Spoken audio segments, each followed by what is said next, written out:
हाथी के पांव को मगर ने पकड़ा था और मेरा हरि वैकुंठ अधिपति दौड़ कर आ रहा।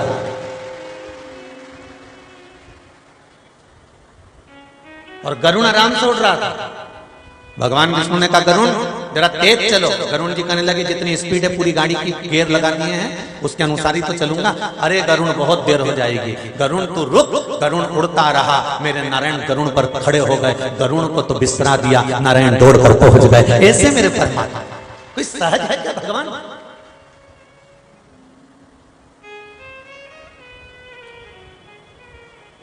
अरे भाई तुम यहां बैठे हो ना, चाहे कहीं पर भी बैठकर कथा सुन रहे हो, बस आहों में असर होगा, घर बैठे बुला ले। आहों में असर होगा, घर बैठे बुला ले।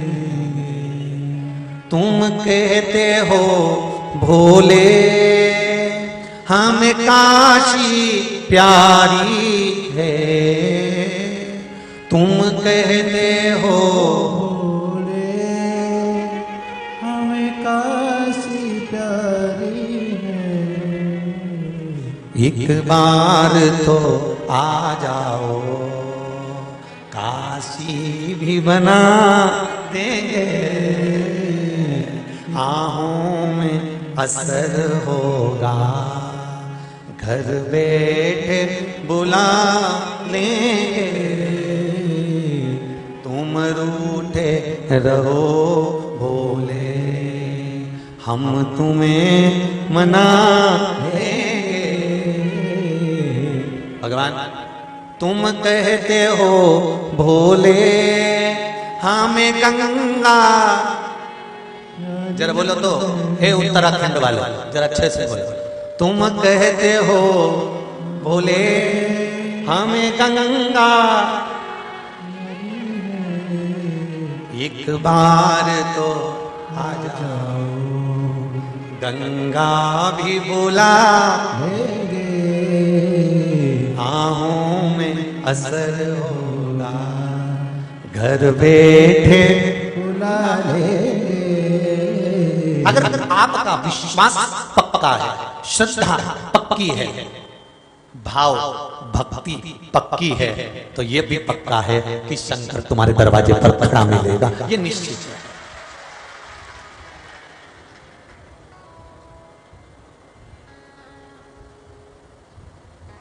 अगर विश्वास पक्का है तो, भक्ति पक्की है तो, मेरे शिव को झूठ, असत्य, प्रपंच, छल, बेईमानी, कपट, निंदा, बुराई, ये सब मेरे शंकर को नहीं सुहाता। मेरा शिव तो बिल्कुल अड़भंग है।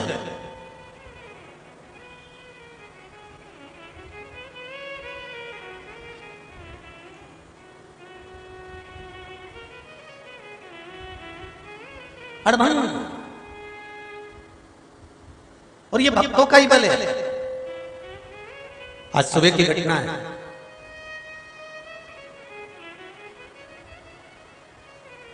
रोज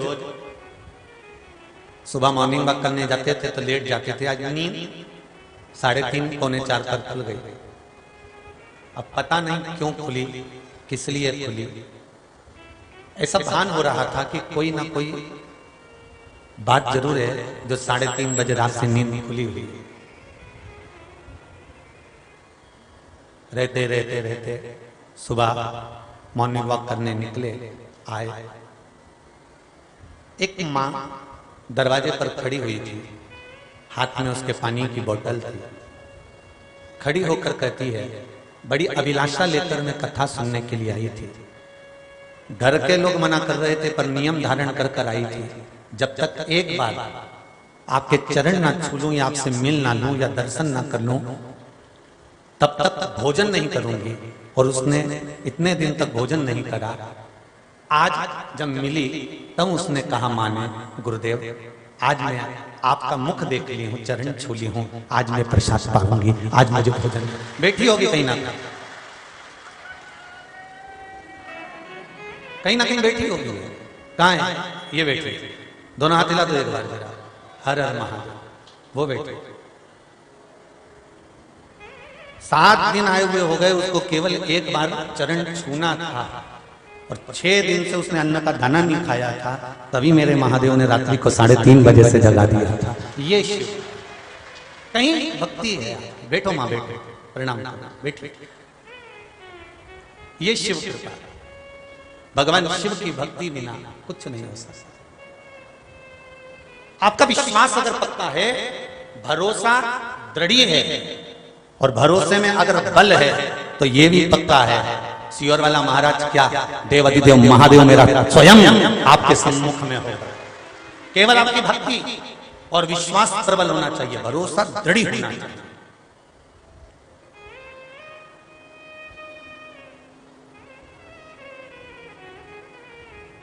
दृढ़ विश्वास, मैंने तेरे ही भरोसे, ओ भोले तेरे ही भरोसे, हवा भी जोड़ती जाऊंगी, बाबा डोर हाथों छठी नामे कटी जाऊंगी, ओ भोले मैं तेरी पतंग, शंभू मैं तेरी पतंग, हवा विच उड़ती जावांगी, बाबा डोर हथो छठी नामे कटी।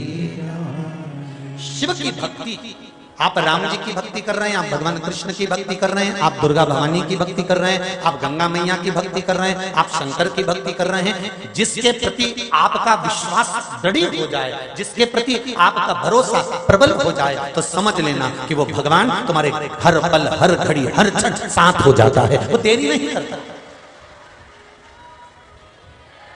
हर पल साथ है तुम्हारे, हर क्षण साथ।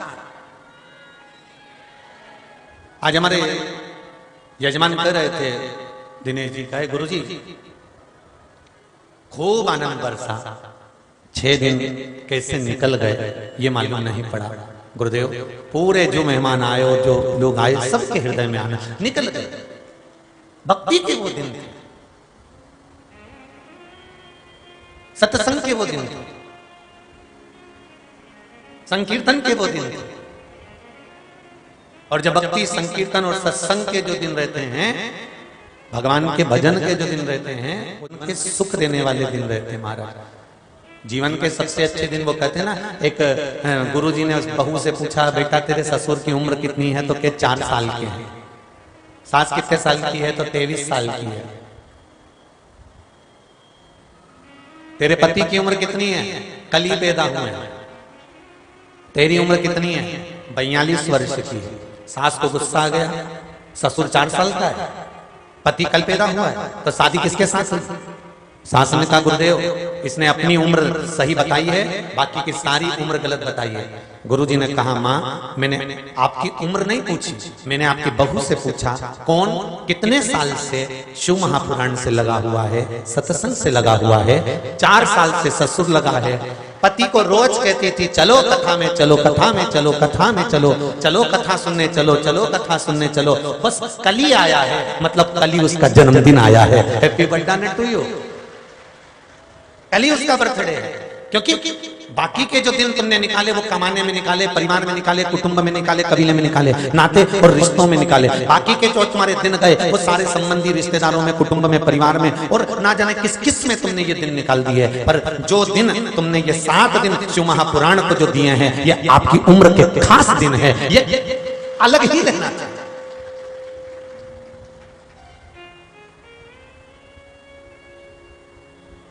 ये शिव महापुराण के वो निर्मल दिन है, वो खास।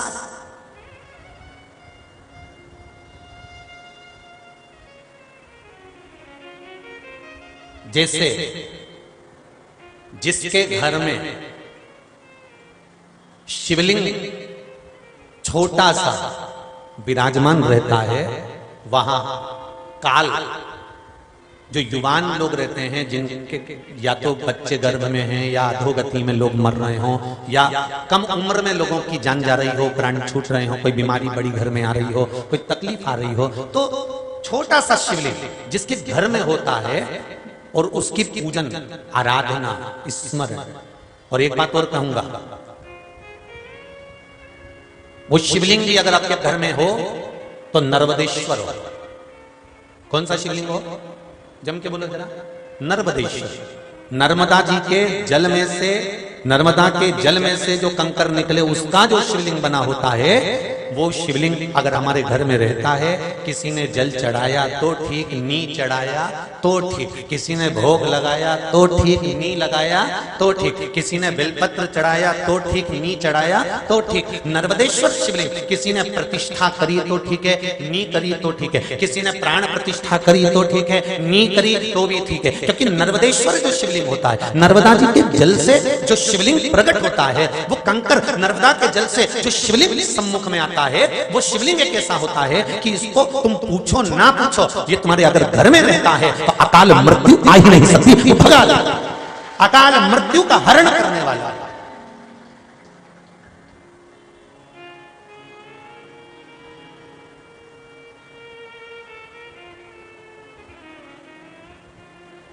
आप 14 दिन के लिए बाहर चले गए, 10 दिन के लिए बाहर चले गए, 5 दिन के लिए चले गए, घर में शिवलिंग रखा, उस पर अगर जल भी नहीं चढ़ा तो नर्मदेश्वर शिवलिंग आप रूप में सिद्ध है, जरूरत नहीं।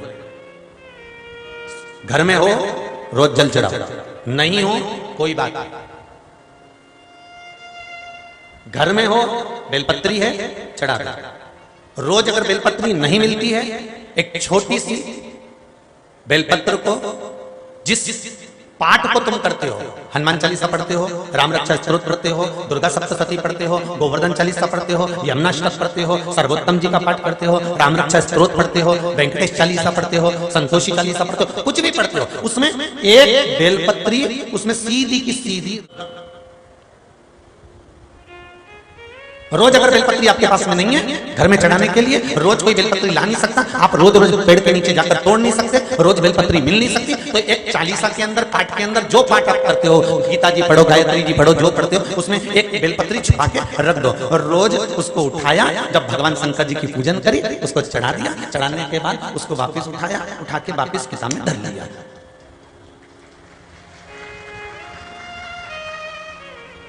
फिर सुबह पूजन करने बैठे, किताब तो रोज हाथ में आएगी ना, रोज पढ़ोगे ना पाठ को, फिर खोला, शिव जी का स्नान कराया, अपनी बेलपत्री निकाली, फिर चढ़ाया, फिर अपना पाठ पूजन सब कर लिया, जब बंद करने का टाइम आया फिर उठा लिया, फिर।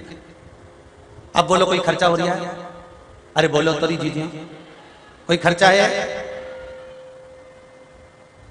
सालों साल जब तक तुम्हारी बेलपत्री सीधी की सीधी बनी रहे, चपटी की चपटी खंडित नहीं हो, तब तक वो बेलपत्री चलने दो, और जिस दिन वो खंडित हो जाए तो फिर 2-4-6 महीना में फिर दूसरी धर लो और फिर वापिस। अब रोज रोज पेड़ के नीचे नहीं जा सकते, रोज रोज बड़ी बड़ी सिटियों में बेलपत्र नहीं मिलती, बड़े बड़े शहरों में बेलपत्र प्राप्त नहीं होती, तो हमारे यहाँ तो शंकर जी की कथा कहती है कि वही बेलपत्र चढ़ी हुई तुम मुझे चढ़ाते रहो और उसका फल पाते रहो, एक ही बात। अरे वो बीमा वाले आते हैं ना, बीमा वाले बहुत जोरदार आइडिया लेके आते हैं, वो बीमे वाले, एक बार जमा कर दो और इतना प्राप्त कर लो, एक बार जमा करो और ये प्राप्त कर लो। ये अच्छा, बीमे वाले जैसा कोई दूसरा होता भी नहीं है कि तुम्हारी मरने की बात तुम्हारे मुंह पे ही करते हैं, जब तुम निपट जाओगे इतना मिल जाएगा। और पति और पत्नी दोनों बैठे रहते हैं और वो बीमे वाला उसकी पत्नी के सामने बात करता है, देखो सेठ जी इतने का बीमा है, अगर मान लो कुछ हो जाता है तो इतना जिसका नाम होगा सेठानी जी का उनको मिल जाएगा तुरंत। ठीक है, कितना कितना जमा करना पड़ेगा? फिर सेठानी ने पूछा, बस इतना इतना। तो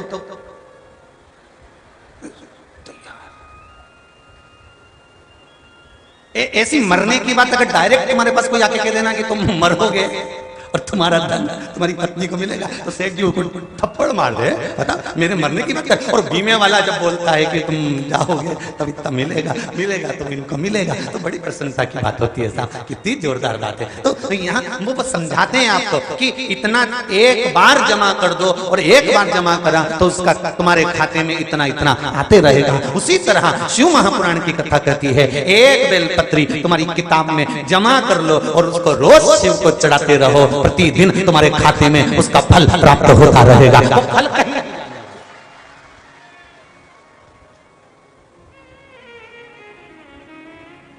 अच्छा तुम करके देखना, एक आध दिन शंकर जी तुम्हारे पास आके बोलेंगे अब तो बदल ले, शिव जी भी आ जाएंगे और भोलेनाथ भी आके कहेंगे अरे यो कमला तेरे हाथ जोड़ो, बहुत पुरानी हो गई, अब तो बदल ले। फिर कमला भी कमला ये बोल जाएगी। शिव की आराधना में शंकर को दिखावा प्रिय नहीं, झूठ प्रिय नहीं, छल प्रिय नहीं, कपट प्रिय नहीं। शंकर कहते हैं, मेरे शिव कहते हैं, मेरे ओगरदानी, मेरे त्रिकालदर्शी, मेरे शंभु, मेरे कैलाशी, मेरे अविनाशी कहते हैं, मेरे ओगड़ दादा कहते हैं कि आप जो भी हैं वो मुझे समर्पित हो। श्री शिवाय नमस्तुभ्यं, श्री शिवाय नमस्तुभ्यं। भगवान शिव को जो देना है दिल से,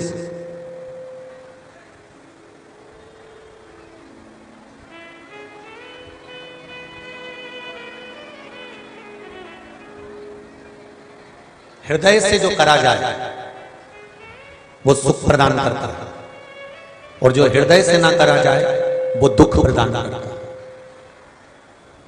हम तो आप लोगों से भी कहेंगे, एक बात अपनी जिंदगी में उतार कर रखना, मन लगे तो शिव महापुराण की कथा सुनो, चित्त लगे, दिल लगे तो कथा सुनो, और अगर मन ना लगे, तुम्हारे हाथ में रिमोट है, टीवी पर बहुत सारे महाराज आ रहे होंगे, आप तुरंत चैनल चेंज कर दो, महाराज चेंज हो जाए। कुछ बिगड़ेगा? कुछ। मन लगे तो शिव महापुराण की कथा देखो, मन लगे तो कथा सुनो, नहीं लगे चेंज।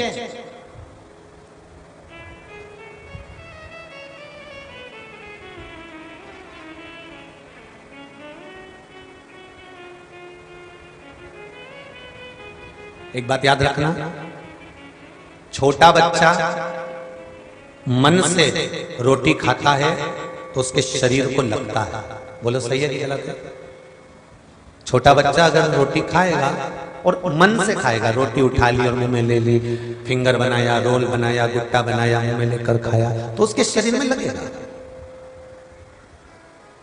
और मम्मी उसको कूट कूट के खिलाएगी, मार मार के खिलाएगी, वो शरीर में लगेगा क्या? क्योंकि वो खा नहीं रहा है, चिड़चिड़ कर रहा है, रो रहा है। जितना तो उसने खाया नहीं उतना रो लिया, तो वो शरीर में लगेगा नहीं। उसी तरह मन लगे तो शिव महापुराण की कथा सुनो, और मन नहीं लगे तो तुरंत चेंज कर दो, और दूसरा कुछ तुम्हारा जहां मन लगता हो जिस चीज में, वो देखो। दिल लगाकर अगर शिव महापुराण की कथा सुनते हो, हृदय से अगर शंकर की कथा श्रवण करते हो, तो ये भी पक्का है मेरा शंभु भी हृदय से आपको देना प्रारंभ कर देता है। ये शिव कृपा। एक पत्र में लिखा किसी ने,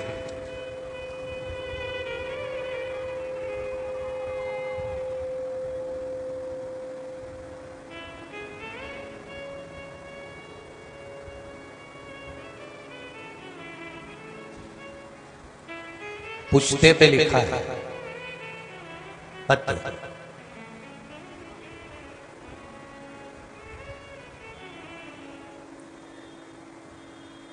में हिसार हरियाणा से पूनम तंवर अपने पति के साथ व बहन के परिवार के साथ कथा सुनने हैं। कहीं बैठी हैं आप? ही हैं? दोनों हाथ हिला दो जरा। हर हर महादेव। अब लिखा काय पर देख लो, पुछता कागज। अगली बार से जब कहीं कथा करने जाएंगे ना, तो ये पक्का है कि एक अलग से काउंटर लगवाएंगे, उसमें एक कॉपी रख देंगे और एक पेन रख देंगे, तुम लिख लो देता है, पुछता। ठीक है? हर हर महादेव। तो रतलाम वालों याद रख लो, अगर कथा सुन रहे हो 23 तारीख से तुम्हारे यहाँ कथा चालू होने वाली है। एक काउंटर पर एक कॉपी में क्या होगा तुम्हारा कालिया।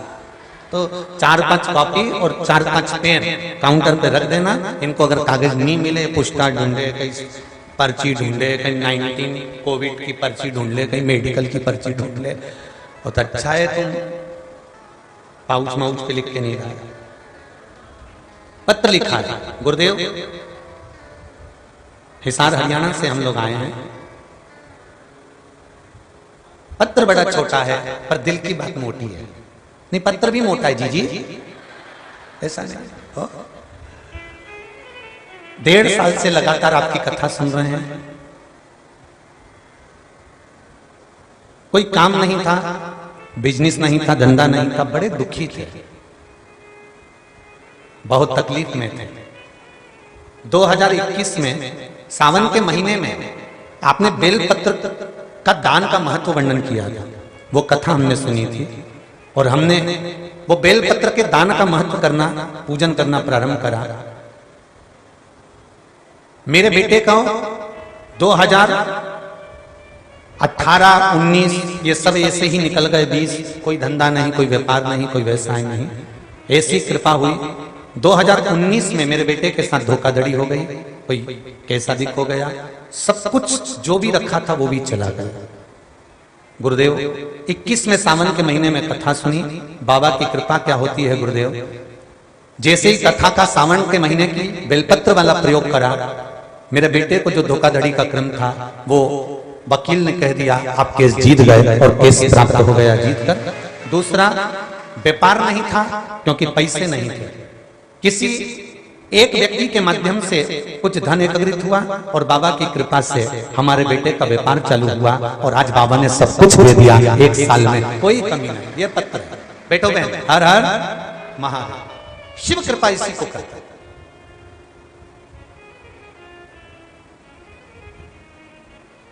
और एक पत्र नहीं, ढेर पत्र हैं, ढेर पत्र।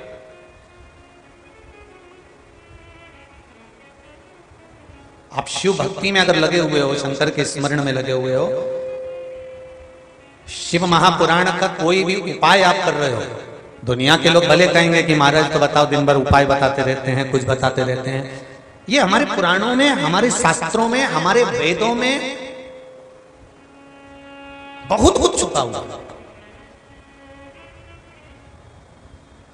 और सबसे बड़ी बात अगर छुपी है इन शास्त्र वेदों में, इन पुराणों में, तो विश्वास छुपा हुआ।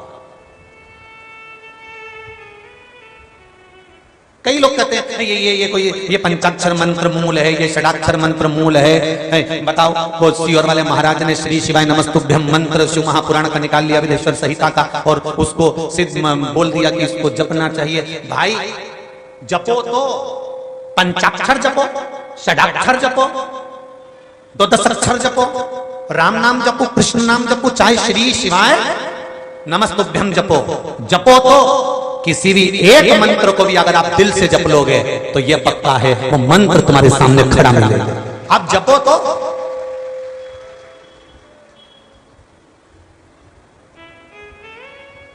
निंदा से फुर्सत मिलेगी तब तो राम जपोगे, बुराई करने से फुर्सत मिलेगी तब तो श्री शिवाय नमस्तुभ्यम जपोगे, तब तो पंचाक्षर जपोगे, तब तो महामृत्युंजय मंत्र का जाप करोगे, तब तो षडाक्षर मंत्र का जाप करोगे। निंदा से परे हो गए।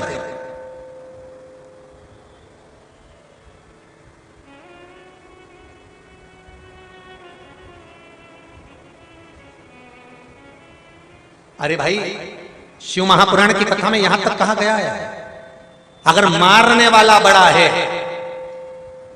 तो बचाने वाला उससे ज्यादा बड़ा है, वो तेरे पास हर पल खड़ा है। माता पार्वती जी की गोद भराई,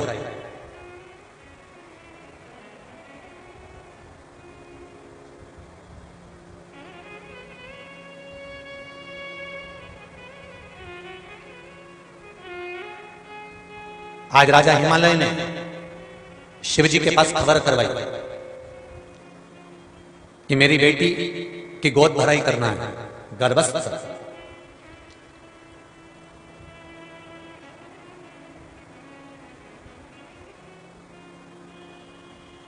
शिव जी ने खबर करी बेटी की गोद भराई करना है तो कहां करना। कहा मेरी बड़ी बेटी गंगा, हिमालय राज कहते हैं, मेरी बड़ी बेटी गंगा चाहती है कि मेरी बहन का अगर गर्भ है तो गोद भराई मेरे ही पास में हो। यही हर की पौड़ी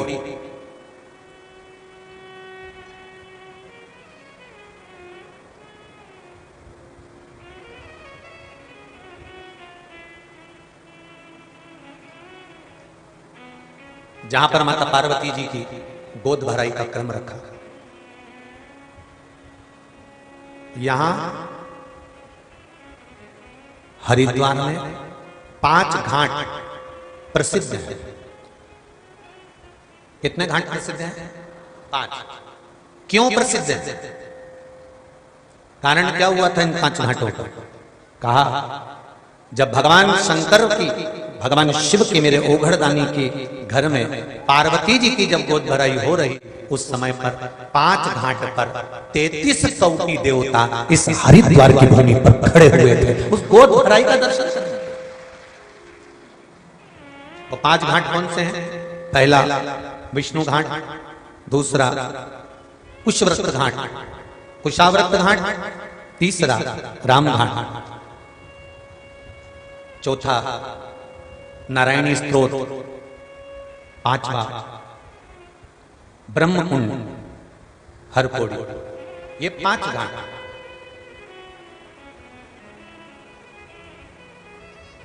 जिन 5 घाटों पर 33 कौटी देवता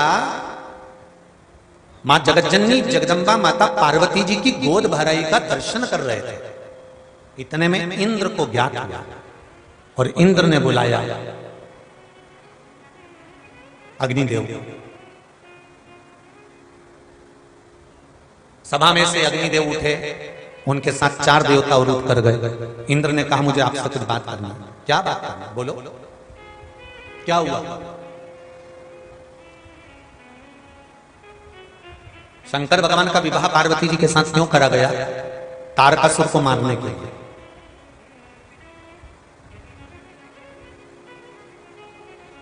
तारकासुर का अंत होना है, इसलिए शिव जी का विवाह करना जरूरी था, क्योंकि इनके पुत्र के द्वारा मरे गए। और पार्वती जी की गोद भराई है, पुत्र होने वाला है, संतान होने वाली है, पुत्र प्राप्त होने वाला है। और ये पुत्र प्राप्त होगा तो जिसको तकलीफ है सबसे पहले वही तो इसको मरवाएगा। कंस को मालूम था कि भगवान कृष्ण मुझे मारेंगे, तो कंस ने पूतना को भेजा, तृणावत को भेजा, अगासुर, बकासुर, ना जाने कितने कितने भेज दिया कंस ने, ना जाने कितनों को भेजा कंस ने मारने के लिए। उसी तरह तारकासुर को मालूम पड़ गया कि भगवान शंकर की धर्मपत्नी माता पार्वती जी की गोद भराई है, और जो इनके गर्भ से जो बालक जन्म लेगा, इनके गर्भ से जो बच्चा जन्म लेगा, वही तो मुझे मारेगा, क्योंकि मैंने मांगा ये वर है कि शंकर के पुत्र के द्वारा मर।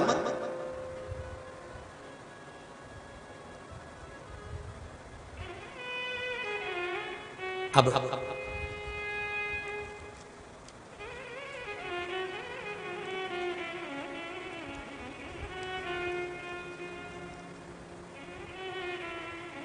इंद्र ने कहा आप 5 देवता जाओ और 5 देवता जरा ध्यान रखना कि तारकासुर आ तो नहीं रहा।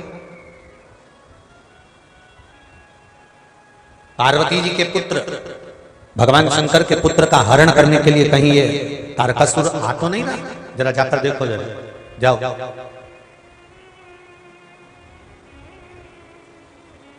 गोद भराई तो हो गई। तारकासुर ने देख भी लिया कि गोद भराई हो गई है और संतान होने वाली है, और यही संतान के द्वारा मैं मरूंगा।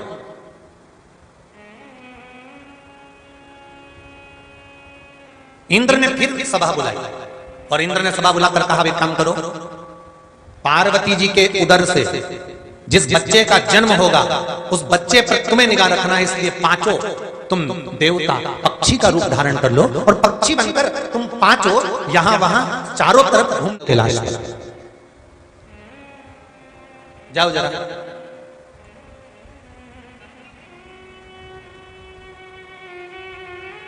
देखो बच्चा जन्म लेता था पहले तो या तो दादी के घर में लेता था या नानी के घर में जन्म लेता था, क्योंकि दादी भी बच्चे का ध्यान रखती है और नानी भी बच्चे का ध्यान रखती है। इसलिए जन्म लिया बच्चा, पहले जब बच्चे बड़े होते थे तो सबसे ज्यादा उनको प्रेम कहां से होता था? जो दादी के घर में पैदा होता था उसको दादी से ज्यादा प्रेम होता था, और जो नानी के घर में पैदा होता था उसको नानी और मामा से ज्यादा प्रेम होता था। आज के बच्चे हॉस्पिटल में पैदा होते हैं इसलिए उनको डॉक्टर और सिस्टर से प्रेम ज्यादा होता है। वो बच्चे 2-4 महीने में, 6 महीने में, 8 महीने में अगर बच्चे बीमार होंगे, बीमार नहीं होते, उनको बस हॉस्पिटल मौसी से मिलने और मामा से मिलने जाते।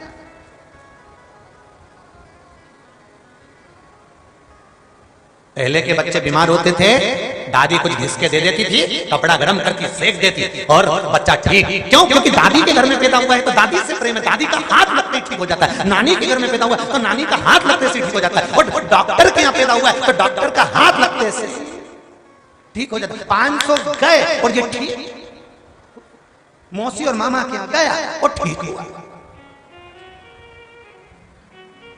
उसका प्रेम, उसकी करुणा। तो इंद्रदेव ने कहा ये शिव जी के द्वारा जो संतान है माता पार्वती के गर्भ से होगी। तारकासुर पर ध्यान रखो, तारकासुर इस बच्चे को ना मार दे, तारकासुर इसको उठाकर ना ले जाए, तारकासुर इसका हरण ना कर ले। इतने में 5 को भेज दिया। अब 5 पक्षी ऊपर घूम रहे थे कैलाश पर, शंकर भगवान ने बुला लिया। 5 पक्षी आकाश में घूम रहे।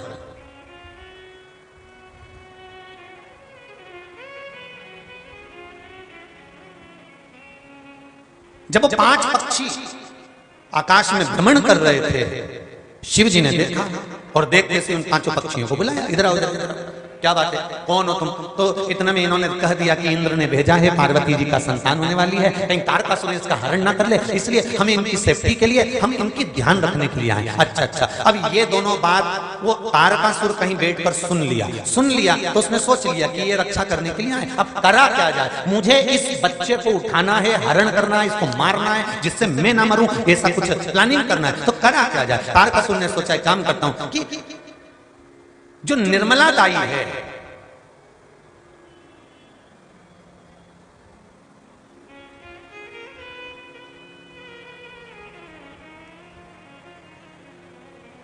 राजा हिमाचल के यहां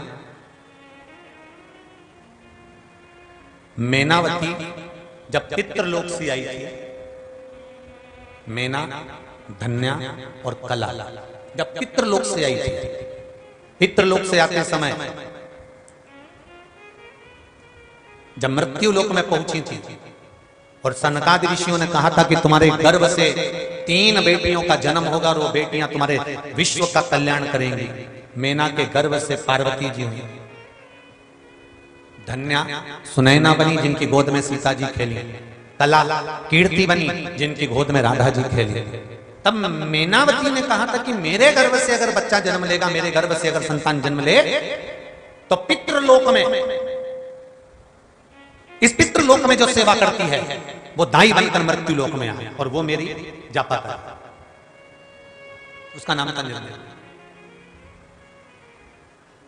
हिमालय राज के घर में पार्वती जी का जो जापा हुआ था, जो संतान हुई थी मैनावती, पार्वती जी हुई थी तो निर्मला दाई, और अभी जो जापा करा रही है वो भी दाई। अब वो दाई जैसे ही जाने लगी पार्वती जी के कक्ष में, इतने में तारकासुर ने सोचा एक काम करता हूं, इस निर्मला दाई को उठाकर वापिस पितृलोक भेज देता हूं। और इसने दाई को उठाकर पितृलोक में भेज दिया और स्वयं दाई बनकर पार्वती जी के कक्ष में चले गया तारकासुर। जैसे ही संतान ने जन्म लिया, तारकासुर उसको उठाकर लेकर भाग गया। संतान जन्म लेते से तारकासुर ले गए।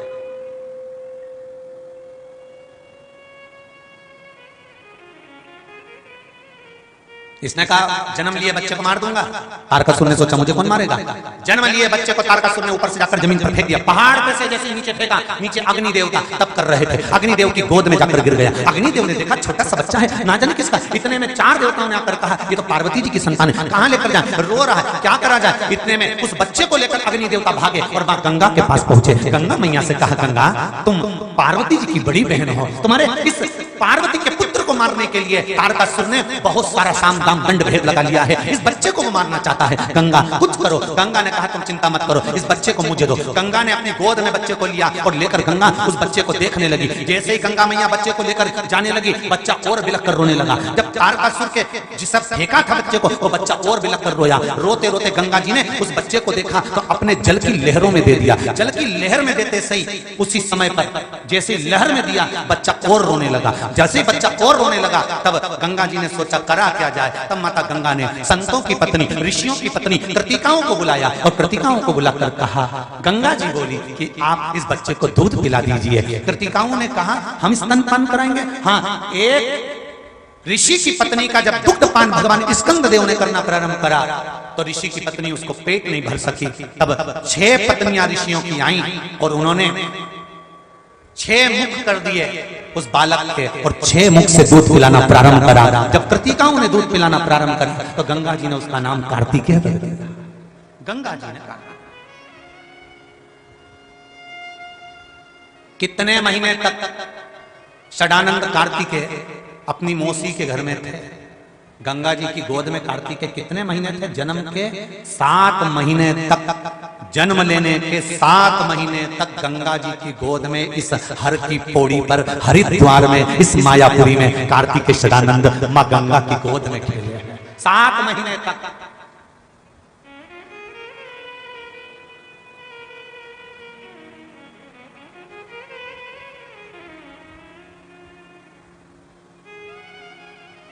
सात महीने तक कार्तिकेय गंगा जी की गोद में खेलते रहे, अटखेलियां करते रहे। भगवान शंकर के षडानंद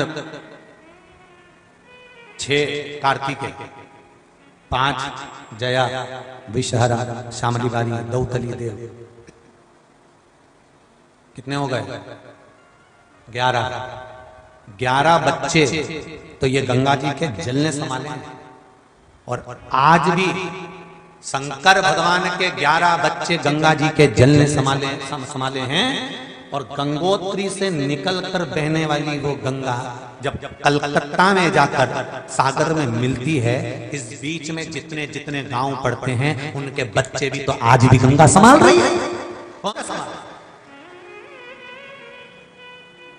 जितनी जगह से गंगा निकल कर जाती है, ना जाने कितने किलोमीटर तक अपने जल से पृथ्वी को सींचती है। अपने जल से गंगा मैया पृथ्वी को सींचकर, पृथ्वी को उज्जवल बनाकर, निर्मल बनाकर, हरा भरा बनाकर ना जाने कितनों का पेड़ भरती है। कोई इसमें गन्ना लगा रहा है, कोई ईख लगा रहा है, कोई चावल लगा रहा है, कोई गेहूं लगा रहा है, कोई मक्का लगा रहा है। सब अपने अपने गंगा मैया ने केवल शंकर भगवान के 11 बच्चों का भरण पोषण नहीं करा।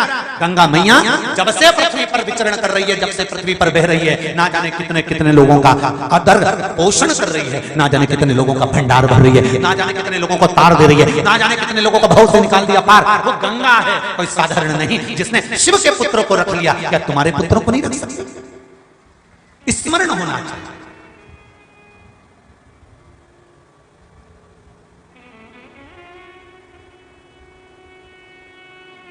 स्मरण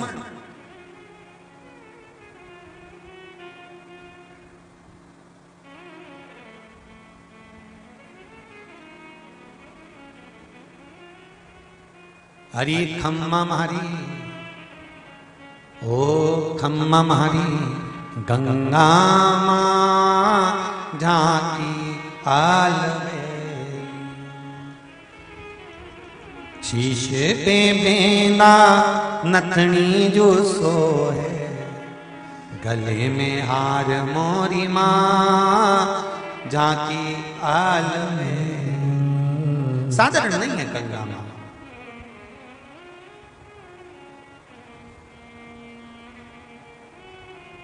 पुत्र सगर के तारे सब जग को ज्ञाता, ओ मैया सब जग को। हे मां, आपने सगर के पुत्रों को तार दिया, 60,000 राख के ढेर का आपने कल्याण कर दिया। साधारण नहीं हो सकती मेरी मां गंगा, जो शंकर भगवान के पुत्र को भी गोदी में 7 महीने तक रखा है और गंगा अपने जल से उसको आनंदित कराती रही है। वो साधारण नहीं है। बस एक निवेदन,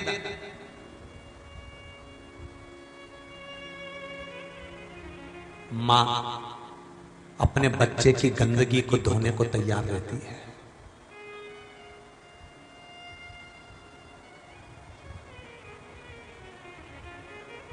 मां अपने बच्चे की गंदगी को धोने के लिए तैयार रहती है। तुम्हारा बच्चा कीचड़ में गिर गया, तुम्हारा बच्चा गटर में गिर गया, तुम्हारा बच्चा नाली में गिर गया, उसने गंदगी कर दी, उसने गंदा कार्य कर दिया, तो भी मां उस बच्चे को साफ कर देती है। बोलो करती कि नहीं करती? करती है ना। साफ कौन करेगा? मां।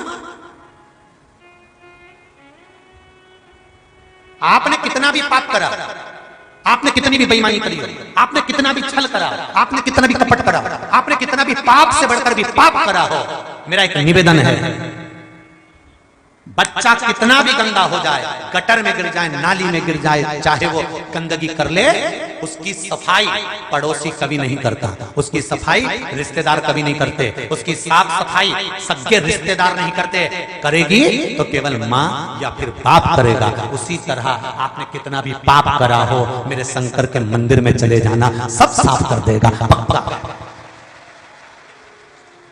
छल भी करा, कपड़ भी करा, बेईमानी भी करी, प्रपंच भी करा, झूठ भी बोला, सब कुछ करा, सारे कपड़े गंदे हो गए आपके, पर शिव मंदिर में चले जाओ, शंकर की कथा में चले जाओ, शिव महापुराण में जाकर बैठ जाओ, माँ है, पिता है, मेरा शंकर साफ कर दे, करेगा जरूर।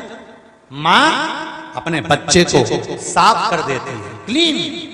उसको भय नहीं लगता, ये बच्चा मेरा है, जब मैं कोक में रख सकती हूँ तो क्या वस्त्र नहीं बदल सकती, इसकी गंदगी साफ नहीं कर सकती। और कई घरों में तो बच्चे बड़े हो गए साहब, शरीर से विकलांग हो गए बच्चे, तो भी तो माँ आज भी बड़े हुए 12-12, 15-15, 20-20 साल के बच्चे पलंग पर किसी के यहाँ पड़े हैं, और माँ उसकी देख रेख कर रही है, सेवा कर रही है, तो भी माँ उसके लिए संतान सप्तमी का व्रत कर रही है, तो भी माँ उसकी सेवा में लगी हुई है। तो भगवान से कभी नहीं कहती कि इसको उठा लेना, भगवान से कहती है कि मेरे सामने मेरे बच्चे को अच्छा रखना, ये मां होती है। उसी तरह तुम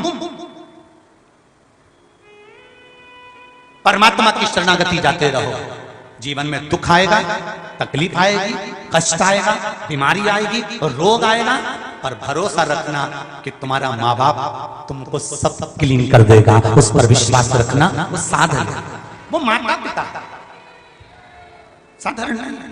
तुम्हें माता च पिता तुम्हें बंधो। अरे भाई सब कुछ उसमें समाया, तुझ में रब दिखता है यारा, मैं क्या करूं, उसी में सब समाया हुआ है, फिर कहां जाऊं मैं, किसके दरवाजे पर, किसको कहूं। एक बात आप लोगों को कहूं, थोड़ा सा बुरा भी लग सकता है, कई लोग हमसे आकर कहते हैं वहां जाना, वहां पे ये सब चमत्कार हो रहा है, वहां जाना, वहां पे ये सब चमत्कार हो रहा है, वहां जाना, वहां पे ये सब चमत्कार हो रहा है। हम कहते हैं एक ही जगह जाना मत, चमत्कार नहीं होता, जो होता है वो दुनिया देख लेता है, वो शिव का दरबार।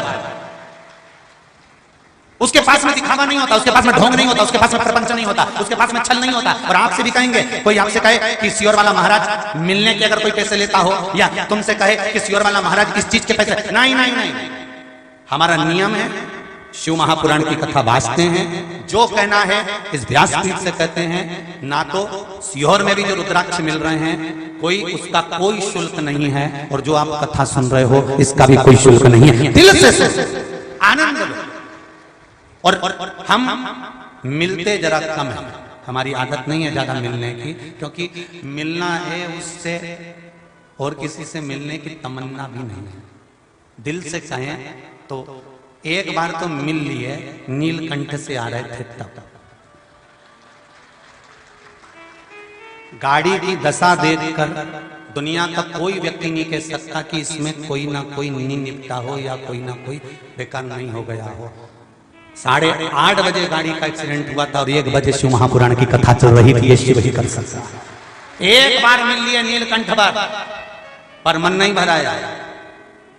थोड़ी देर जब गिरे थे, चढ़ी थी गाड़ी पहाड़ पर और नीचे जब लुढ़क रही थी, तब ऐसा लग रहा था कि पास में कोई भस्म रमाकर, त्रिपुंड खींचकर, नैनों में सुरमा लगाकर हंस रहा है, पर कौन हंस रहा था उसके बाद ध्यान नहीं है, बस इतना मिलन जरूर हुआ। पर फिर वही बात हो गई ना, ना जी भर के देखा ना कोई बात की, बड़ी आरज़ू थी मुलाकात। और एक बात और कहें बहुत अच्छी, अगर मेरा बाबा ऐसा ही संभालने वाला बैठा हो ना तो मिश्रा गिरने के लिए तैयार बैठा, वो संभालते रहे बस। अगर वो संभाल रहा है तो गिरने में क्या जाता है। जरा ध्यान देना, बच्चा खेलता है जमीन पर, कुर्सी पे से जब कूदता है जब उसकी दादी या उसकी मम्मी या उसके पापा बैठे हों, क्योंकि कुर्सी पे से कूदेगा तब कि मम्मी पापा कोई मुझे देखे, और मम्मी पापा देखेंगे जब वो कुर्सी पे से कूदेगा तो मम्मी पापा उसको गोदी में झेल लेंगे। गिरने देंगे क्या जम के? तो बोलो नहीं। माँ बाप अगर बैठे हुए हैं तो अपने बच्चे को गिरने नहीं दे सकते, उसी तरह अगर मेरा शंकर बैठा है तो आपको गिरने नहीं दे सकता। विश्वास रखना उससे ऊपर। वो कैसे गिरने देगा भला? इतना बच्चे को लेकर ऐसा उछाला ऊपर, तब तो गया, फिर आया गोदी में बच्चा। अब सोचो जरा, बच्चा ऊपर जा रहा है, रो नहीं रहा, क्या कर रहा है?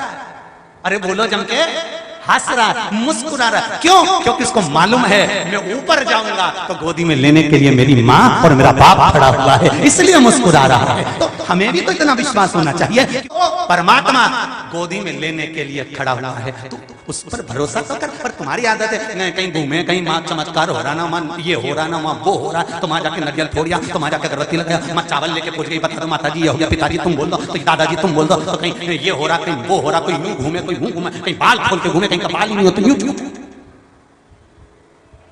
कहीं नहीं जाना अपने को। और देवताओं से काम नहीं बनता, फिर ना जाने कौन कौन सी जगह पर चले जाते हो, नहीं बोलूंगा यहां से, वहां भी पहुंच जाते हैं।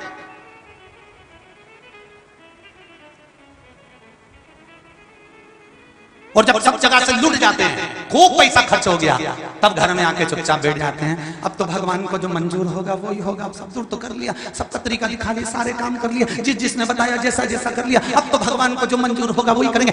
तो यही बात भगवान शंकर कह रहे हैं, तो बाद में बोली, अभी बोलना कि जो शंकर को मंजूर होगा वही होगा। फिर क्या? पर नहीं, भटकी आई, सारी दुनिया में धोख लगाई, सारी दुनिया में पहले माथा रड़ गई, हो फिर आखिरी में आई। कहीं नहीं जाना अपने को। श्री जम के बोलो जरा, श्री शिवाय नमस्तुभ्यं। दिल से ये पत्र देखो, देखो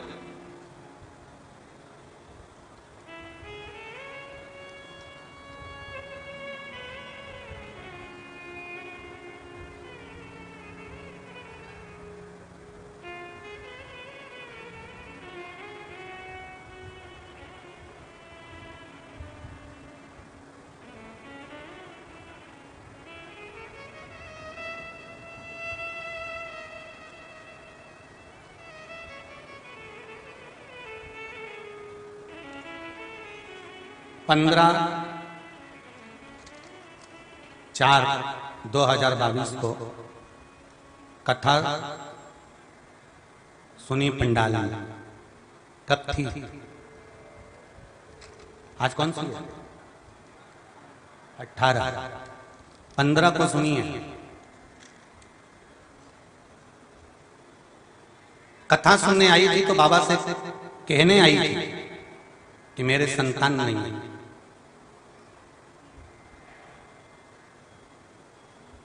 अगर गर्भ ठहर गया, यहां से जाने के बाद मैंने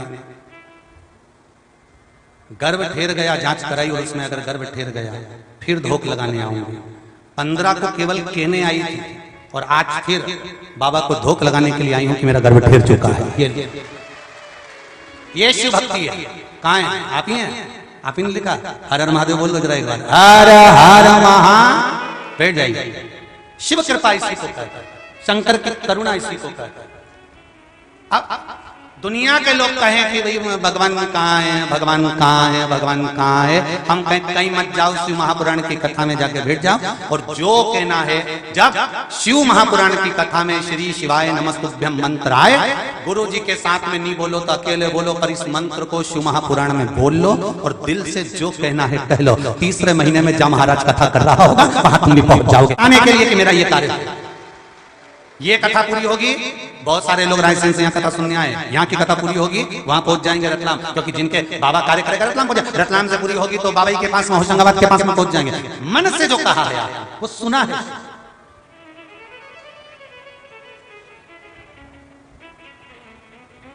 कहो तो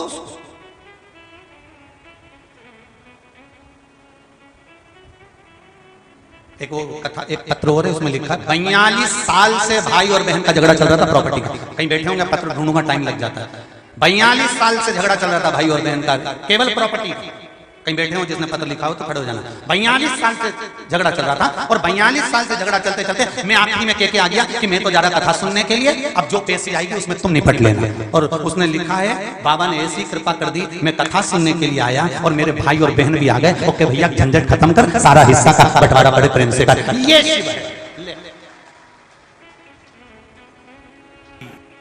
शिव करुणा सागर, शिव करुणा कृपा करने वाला।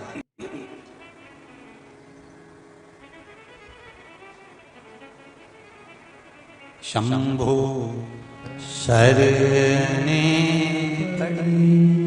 मांगू घड़ी रे, दुख का दया करी ने दर्शन। शिव कृपालु है और वो कृपा दिखाई। माता पार्वती के पुत्र को गंगा जी ने साध लिया, समय आया पार्वती जी की गोद में दिया, नाम कार्तिकेय हुआ, गए तारकासुर का संहार कर दिया। तारकासुर का संहार करा तो तारकासुर के 3 पुत्र थे, तारकाक्ष, विदुम्माली, कमलाक्षी, इन्होंने उपद्रव मचा।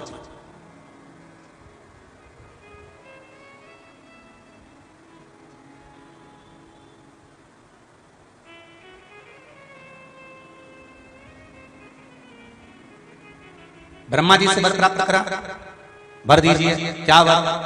वर ये दीजिए कि हमारे प्राण कभी नहीं छूटे, हम मरे नहीं।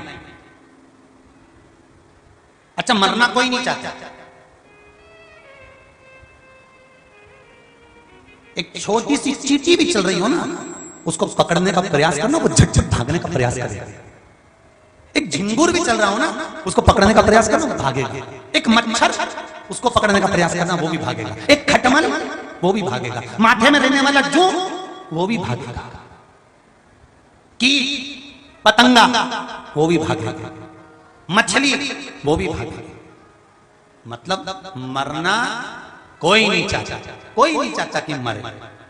सब विचार में बैठे हैं, भैया भगवान ऐसी कृपा कर दे, 2-4 साल और जी लें। कितनी तमन्ना रहती है लोगों को, गुरुजी बस बेटे की शादी हो जाए, घर में बहू आ जाए, फिर हमारे कई करना गुरुजी, फिर तो जब तुम हरिद्वार कथा करोगा ना तब ही जाऊंगा। ठीक है, बेटे की शादी हो गई, बहू आ गई, अब बोला चलो कथा में। इतने साल के बाद हरिद्वार में कथा हो रही है, बस गुरुजी चल तो चलूं, पर ये बहू का जो छोरा हुआ है नहीं, इतना प्राण खाए नहीं। अब बहू रसोई घर देखे, चौका देखे, तो मुझे तो इनके छोरा के तो देखना ही पड़े। तो हमने कहा कोई बात नहीं, 2-4-8 साल बाद जब कथा हो जब चल जाए। और 8-10 साल बाद फिर कथा हुई, फिर कहा चल अब चल तो चलूं, पर गुरुजी अब हमारा ये घुटना और ये कमर अब तो 2 कदम नहीं चली जाए। तो हमने भी कह दिया अब रहने दे, तू तो ऊपर ही सुन लेना, नहीं करेगा।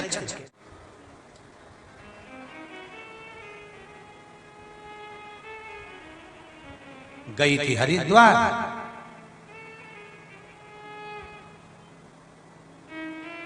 और यहां पर आकर अगर बीमार भी पड़ जाए तो नाम भगवान का बदनाम कर दे। हरिद्वार गई थी, भगवान बोले कई को आई थी, कौन ने क्या था?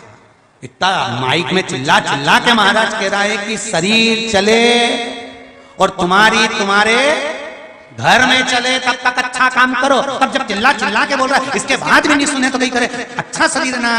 कई लोग कहते हैं बच्चों का ब्याह हो जाए तब हम कथा करवाएंगे, बच्चों का ब्याह हो जाए तब हम ये करवाएंगे, बच्चों का ब्याह हो जाए तब हम हरिद्वार जाएंगे। और बच्चों के ब्याह से पहले निपट गई तो अमरबुद्धि खा के आयो। काल करे सो, मालूम है सबको? बोलो जरा, काल करे सो।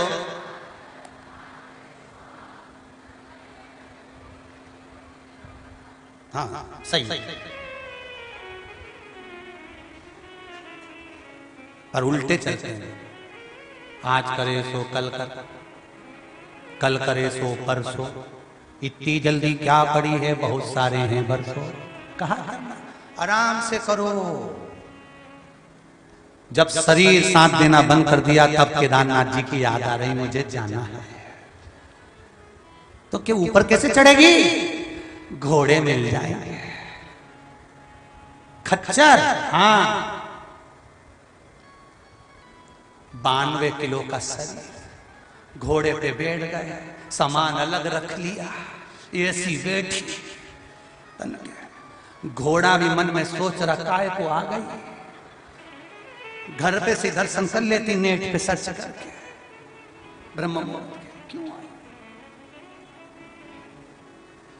घोड़ा जा रहा खाई की ओर, की जान जा रही ऊपर, इधर इधर इधर इधर।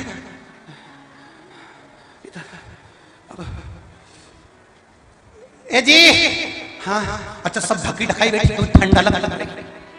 ए जी, हाँ वो घोड़े वाले से क्या, हमारा घोड़ा भी पकड़े। अच्छा घोड़े वाले से कहा तू उसको ही पकड़ ले।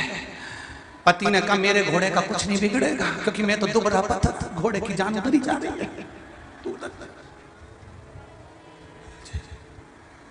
तब ऊपर उतरी घोड़े से, ऑक्सीजन लेवल कम हो गया, हमारी हाफड़ी चलो, हाफड़ी चलो, जल्दी का चुकर हो, जल्दी का चुकर हो। तो उसने बेचारे ने कपूर लिया, नाक में सूंघा दिया, इससे कुछ नहीं हो, कचौड़ी और समोसा ला दो।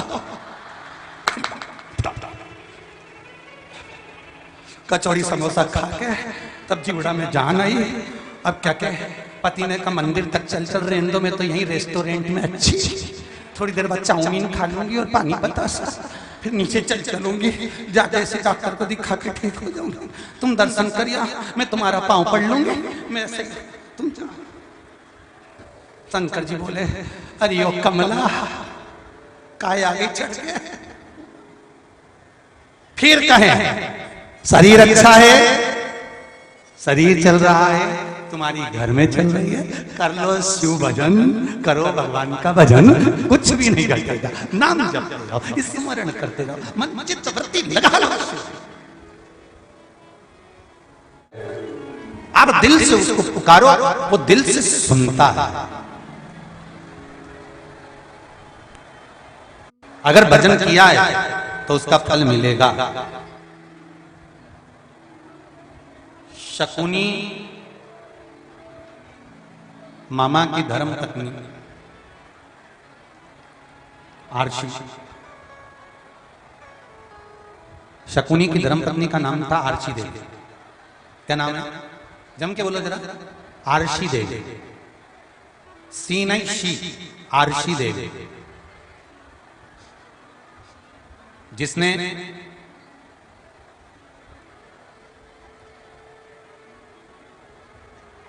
संतान की प्राप्ति के लिए, अपने पुत्र की रक्षा के लिए एक पति से कहकर ब्राह्मणों को बुलवाकर यज्ञ करवाया।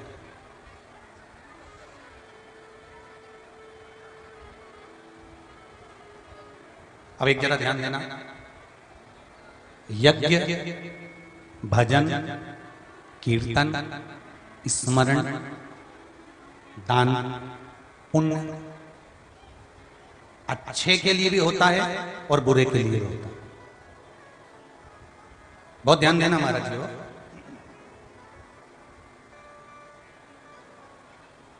एक भजन किसी को बर्बाद करने के लिए भी किया जाता है, और एक भजन स्वयं को पुण्यमय बनाने के लिए भी किया जाता है। कई लोग गलत गलत विद्या करते हैं, सुना होगा ना कि किसी ने गलत विद्या कर दी, किसी ने ऐसा कर दिया, किसी ने टोना मार दिया, किसी ने ये कर दिया, किसी ने वो कर दिया।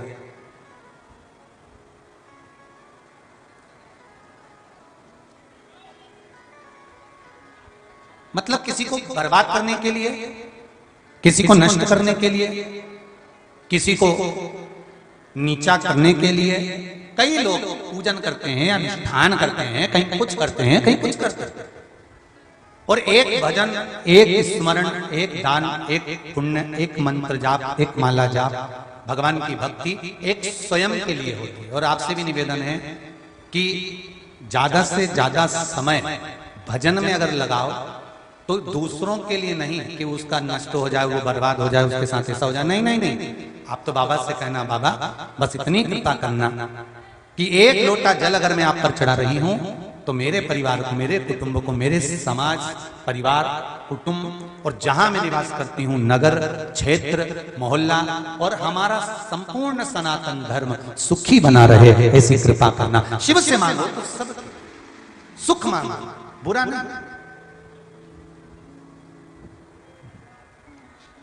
आप अच्छा मांगिए।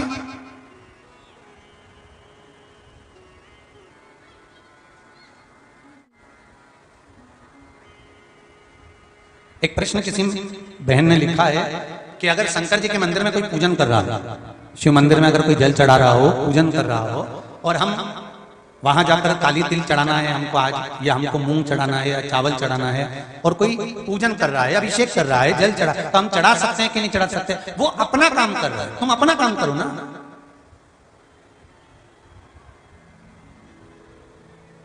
वो अपने कर्म में लगाए, तुम अपना कर्म करो। एक पत्र आया है, देखिए।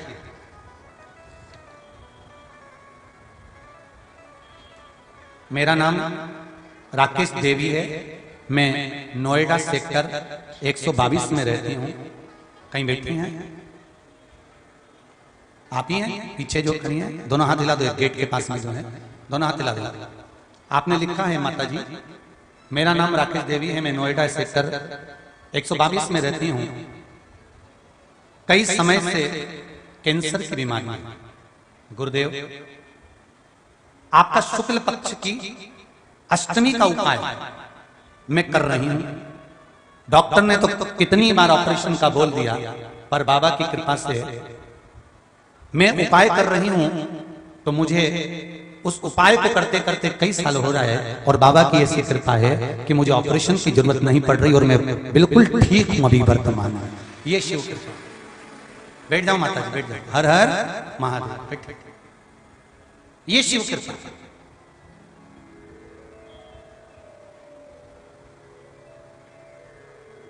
अब किसी भी उपाय को कर रहे हो, वो सामने वाला व्यक्ति अगर अभिषेक कर रहा है, सामने वाली माताएं अगर व्रत कर रही हैं, पूजन कर रही हैं, वो अपना काम कर रही है। तुम अपना कर्म करो ना। तुम्हारा भजन का काम है, भजन करो। तुम्हें काली तिल चढ़ाना, काली तिल चढ़ाओ। तुम्हें चावल चढ़ाना, चावल चढ़ाओ। तुम्हें काली मिर्च चढ़ाना, काली मिर्च चढ़ाओ। तुम्हें मूंग का दाना चढ़ाना, मूंग का दाना चढ़ाओ। तुम्हारा जो मन करे, धतूरा, बेल पत्र, जो चढ़ाना है शिव को, दिल से चढ़ाओ।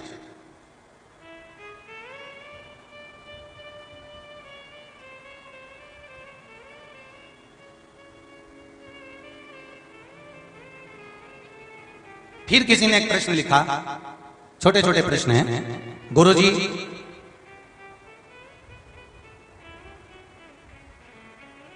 जब हम भगवान शंकर की पूजन करें तो हमारा मुंह किधर रखें? भगवान, मुख किधर भी रखो, पर दिल उसके पास रखो। मुख जाता, वो एक लाइन गाते हैं ना, कहीं पे कहीं पे निशाना, बस इतना याद रखना। मुख किधर भी हो, मेरा शंकर ये जरूरी नहीं है कि पूरब और पश्चिम में रहेगा और उत्तर और दक्षिण में रहेगा। मेरा शंकर सब जगह है। तुम जहां दिल से उसको निहार लो, वहीं प्रकट हो जाता है। आप पुकारो तो उसको। एक एक पत्र में, लता में, पक्षी में, पशु में, चींटी में, झिंगुर में, एक एक जलचर में, थलचर में, सब जगह घूम रहा है। सब जगह। ऐसी कोई जगह ना जहां शिव रचा है सृष्टि को, उस वही सृष्टि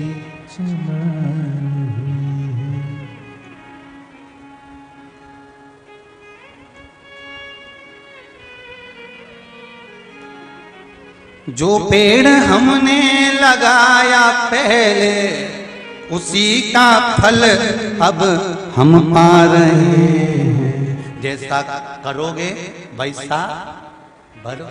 अच्छा करते चले। हमें दूसरे के लिए कुछ नहीं कि वो बर्बाद हो जाए, उसका ऐसा हो जाए, उसका वैसा, नहीं नहीं नहीं, उसके कर्म का दंड वो भोगेगा। इंतजार करो, शिव भक्ति करो, भजन करो। आरसी देवी कर रही है कि मुझे यज्ञ करना। कौन सा यज्ञ? मेरे पुत्र की रक्षा के लिए पुत्र और प्रकट करना। ठीक है, यज्ञ करा, पर वो यज्ञ संस्कारवान पुत्र के लिए नहीं, अहंकारवान पुत्र के लिए करा गया। और अहंकार और संस्कार दोनों में एक अंतर है। अहंकारवान पुत्र दूसरे को झुकाना जानता है और संस्कारवान पुत्र खुद झुक जाना पसंद कर लेता है। अहंकारवान और संस्कारवान पुत्र में एक अंतर है। अहंकारी व्यक्ति दूसरे को झुकाना जानता है, चलो ऐसा करो, चलो वैसा करो, चलो झुक के चलो, वो झुकाना जानता है। और संस्कार अगर उसमें है तो वो खुद झुक जाएगा। उसमें नम्रता, उसकी शीतलता, उसका प्रेम, उसकी वात्सल्यता, उसकी करुणता।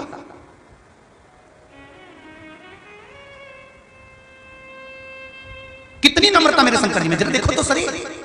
पार्वती जी, शंकर जी के मंदिर कौन कौन गया? जरा जम के बोलो, जो जो मंदिर गए हाथ उठाओ जरा। शिव मंदिर जो जो गए सब गए हो, रख लो हाथ नीचे। शिव मंदिर गए हो, शंकर भगवान बीच में, पार्वती जी सामने ऊपर, बोलो सही है गलत है? गणेश जी इधर ऊपर, कार्तिकेय उधर ऊपर, शंकर जी नीचे आराम से। शिव जी ने कहा तू मेरे पास क्यों नहीं बैठती? पार्वती जी बोली हाथ जोड़ के बैठी तो हूं। किसके हाथ जोड़ रही है? पार्वती जी ने कहा जो तुम्हारे पास में जल चढ़ाने आ रहे हैं। तो उनके क्यों जोड़ रही है? पार्वती जी कह रही है मैं तुम्हारे पास बैठी थी, सब मुझे गीला करके चले जाते थे, तुम्हारे तो तन पे कोई कपड़ा है नहीं, कोई भी ढाल के जाता है पानी निथर के निकल जाता है, हमारे को तो 50 बार बदलना पड़ता है, इसलिए साइड में बैठे।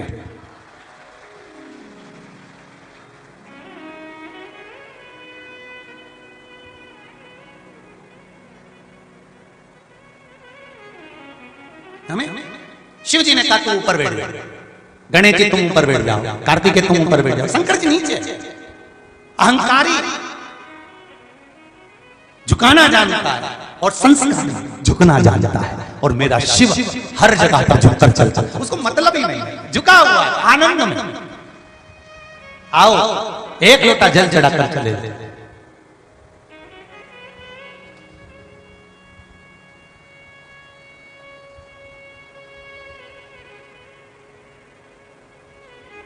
केवल एक लोटा जल, बहुत।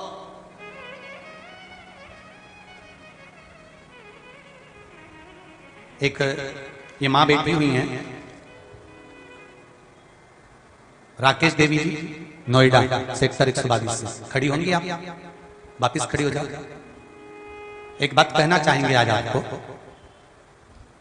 अगर कैंसर का रोग है या किडनी या लीवर या बुखार, पेट से जुड़ा हुआ, सिर से जुड़ा हुआ, कंधे से जुड़ा हुआ या घुटने से जुड़ा हुआ, या रीढ़ की हड्डी में कहीं पानी भरा गया हो, या कमर झुक रही हो, कोई भी रोग उधर से लेकर शरीर के अंदर नहीं भागता है और वो बेकार हो रहा है। तो बैसाख का महीना चल रहा है राकेश देवी जी, बैसाख का महीना चल रहा है। बैसाख के महीने की शिवरात्रि के दिन, बैसाख के महीने की जो शिवरात्रि आएगी, हर महीने शिवरात्रि आती है, तो बैसाख की जो शिवरात्रि है, इस शिवरात्रि के दिन सुबह 8 बजे से लेकर 11 बजे के बीच में एक लोटा पानी, उसमें थोड़ा सा बेल का फल मिल जाए, उस फल का थोड़ा सा भाग, या तो बेल का फल का अगर छिलका मिल जाए तो उसमें पानी भरकर तांबे के लोटे में डाल लो, या बेल का फल नहीं मिले तो बेलपत्री को लेके उसमें डुबो दो और डुबो के बेलपत्री को बाहर निकाल दो। वो पानी भगवान शंकर को शिवरात्रि के दिन, बैसाख महीने की जो शिवरात्रि है, बैसाख के महीने में प्रत्येक महीने शिवरात्रि आती है, बैसाख के महीने की शिवरात्रि के दिन सुबह 8 बजे से लेकर 11 बजे के बीच में शंकर भगवान को अपना रोग और बीमारी का बोलकर शंकर भगवान को जल समर्पित कर जाओ। बाबा पर विश्वास रखकर चढ़ाना, धीरे धीरे ठीक हो जाओ। शिव पे भगवान शिव की। और जितने लोग कथा सुन रहे हैं आस्था चैनल पर, जितने फेसबुक यूट्यूब पर कथा सुन रहे हैं, कल हम तारीख भी बता देंगे शिवरात्रि की, वो कौन सी तारीख को पढ़ रहे हैं, उस तारीख को सुबह के समय जाकर। और अगर बेलपत्री का पानी नहीं मिले तो मिट्टी के पात्र का पानी, आपको कथा में कहा है, मिट्टी के पात्र का पानी वो भी शंकर भगवान को समर्पित कर सकते। जल बैसाख के महीने में शंकर पर शीतल जल समर्पित कर देने से शरीर के रोग समाप्त हो जाते हैं और रोग टिकता नहीं। और अगर शीतल जल का दर्शन करना हो तो कभी महाकालेश्वर जल, कभी आप लोग लाइव दर्शन करते हो महाकाल के, तो महाकाल करेंगे तो बैसाख महीने में 5-5 घड़े मिट्टी के महाकाल राजा के ऊपर मान दिए जाते हैं जल चढ़ाने के लिए। कभी आप लोग चकलेश्वर महादेव जाए मथुरा वृंदावन में गिरिराज जी की परिक्रमा, चकलेश्वर महादेव पे 5-5 मिट्टी के घड़े शिव जी के ऊपर बांध दिए जाते हैं। कभी काशी जाएं तो वहां पर मिट्टी का घड़ा शिव जी के ऊपर रख दिया जाता है। क्यों? क्योंकि वो मिट्टी के पात्र का जल जब बैसाख के महीने में शिव पर गिरता है तो जो उस जल को समर्पित करता है वो रोग से मुक्त हो जाता है, बड़ी बीमारी में घिरता नहीं। बैठिए बहन, बैठ जाओ। आपके लिए सबके लिए हो गया ये बाबा की कृपा। शिव जल समर्पित करो शिव शंकर को। और कुछ अब इसमें कुछ लग रहा है क्या आपका? जम के बोलो। कोई पैसा लग रहा है, कोई ढेला लग रहा है, हजारों रुपए आप लोग डॉक्टर को लगाओगे, कहीं दिखाने में लगाओगे, रिपोर्ट में लगाओगे। एक बार मेरे शंकर पर विश्वास कर कर एक लोटा पानी भर कर ले जाओ घर से, शिव जी को श्री शिवाय नमस्तुभ्यम और मन की बात कह दे। मन ये श्री शिवाय नमस्तुभ्यम मन की बात कहने पर क्यों आगे बोलना है पीछे बोलना है, इसका कारण क्या होता है? क्योंकि जब भी हमको लेटर लिखना सिखाया है, जब हम शुरू में पढ़ते थे तो ऊपर लिखाते थे श्रीमान और नीचे लिखाते थे आपका आज्ञाकार। ठीक है, तो हमको भगवान को पत्र लिखना तो आता नहीं और एड्रेस भी नहीं मालूम, तो अपन को श्री शिवाय नमस्तुभ्यम और मन की बात बाबा मेरे ऊपर ये कृपा करना, श्री शिवाय नमस्तुभ्यम कह दिया, लिख दिया।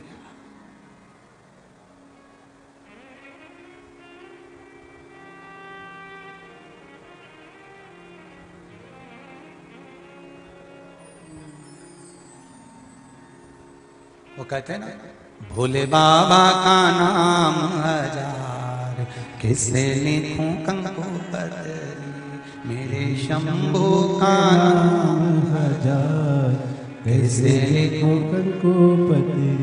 कोई कहे काशी वाला, कोई कहे उज्जैन वाला, कोई कहे काशी वाला, कोई कहे उज्जैन वाला, मेरे भोले का नाम हजार, कैसे लिखूं कंको पतरी, मेरे बाबा का नाम हजार, कैसे लिखूं कंको पतरी।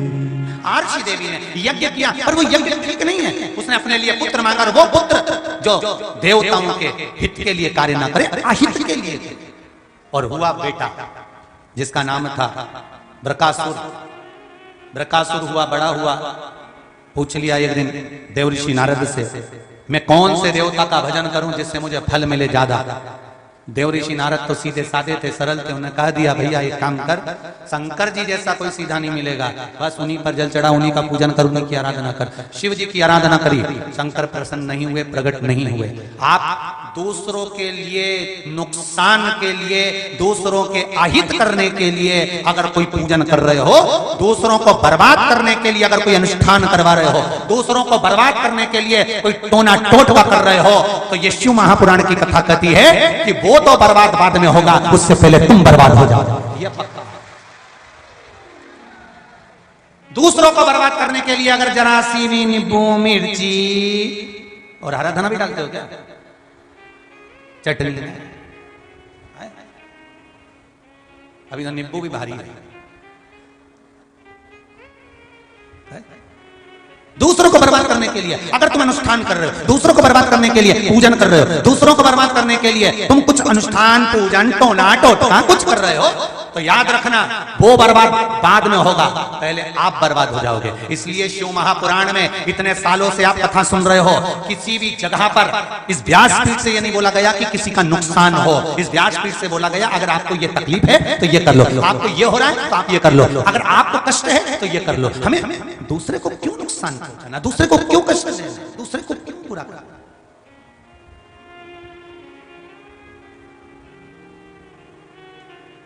आरसी देवी ने पुत्र हुआ, शिव जी की आराधना करी, शंकर भगवान प्रसन्न नहीं हुए।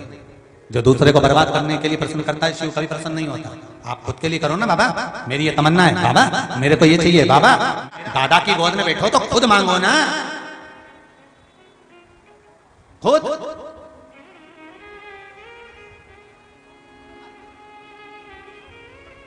आज के लोगों को सबसे ज्यादा तकलीफ तो इसी बात की है। किसी और वाला महाराज ने सबको शंकर जी के मंदिर में पहुंचा दिया, सबको। अरे भैया, जब डायरेक्ट वो कहते हैं ना, पीएम सीएम प्रधानमंत्री मुख्यमंत्री का डायरेक्ट नंबर है, तो सेक्रेटरी का काम क्या? डायरेक्ट शिव से पहचान है, तो फिर क्यों दूसरे के पास जाएं? क्या करना है इन सेक्रेटरियों का? कोई कहेगा हमारे पास आओ, हम तुमको ही बता देंगे। कोई कहे राजा, जो लोग जाने भागवत जी सुनिए, भागवत जी में वर्णन आता है, सुखदेव जी महाराज के पास में राजा परीक्षित जब गए थे, 352 ऋषि मिले थे। श्रीमद् भागवत किसको? राजा परीक्षित। एक ने कहा क्या हो गया राजन, 7 दिन बाद में मर जाऊंगा। तो कोई के यज्ञ कराएंगे, कोई के अनुष्ठान करवाएंगे, कोई के ये कराएंगे, कोई के वो कराएंगे। राजा परीक्षित नहीं रुका, आखिरी में राजा परीक्षित गंगा जी के घाट पर शुक्र तीर्थ में पहुंच गया, और जहां पर सुखदेव जी महाराज मिले। सुखदेव जी ने पूछा राजन क्या हो गया? राजा कहता है 7 दिन मिले हैं। इतने में सुखदेव जी ने कहा 7 दिन तो बहुत होते हैं रे राजा, खटवाक को तो एक क्षण में मुक्ति मिल गई थी, तुझे तो 7 दिन मिले, ये तो बहुत सारे। क्यों चिंता करता है? गंगा का घाट है, बट वृक्ष की छांव है, बैठ यहां और कथा सुन ले। बैठ जाए यहां पर कथा सुनने, बैठ। 1 मिनट की देरी नहीं करी, 7 दिन निकल गए। और जिंदगी के 7 दिन ऐसे ही तो निकलेंगे। रविवार को जन्म हुआ, सोमवार को बड़े हुए, मंगलवार को ब्याह हुआ, बुधवार को बच्चे हुए, गुरुवार को बीमार पड़े, शुक्रवार को हॉस्पिटल गए, शनिवार को सीताराम हो गए। 7 दिन यूं ही निकल गए, जिंदगी खत्म। आज कथा का कौन सा दिन हो गया? 6ठा। कल कथा का कौन सा दिन है? 7वां। 1 बजे से 4 बजे तक कथा नहीं होगी कल। टीवी पर, आस्था चैनल पर, फेसबुक यूट्यूब पर 1 बजे से 4 बजे तक आएगी। पर कल कथा का जो समय होगा वो सुबह 10 बजे से 1 बजे तक होगा।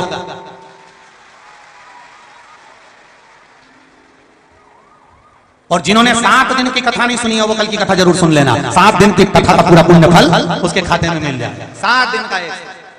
तो जो यहां सुनने वाले हैं पंडाल के अंदर, उनसे निवेदन है कि सुबह जम के तो बोलो 10 से 1,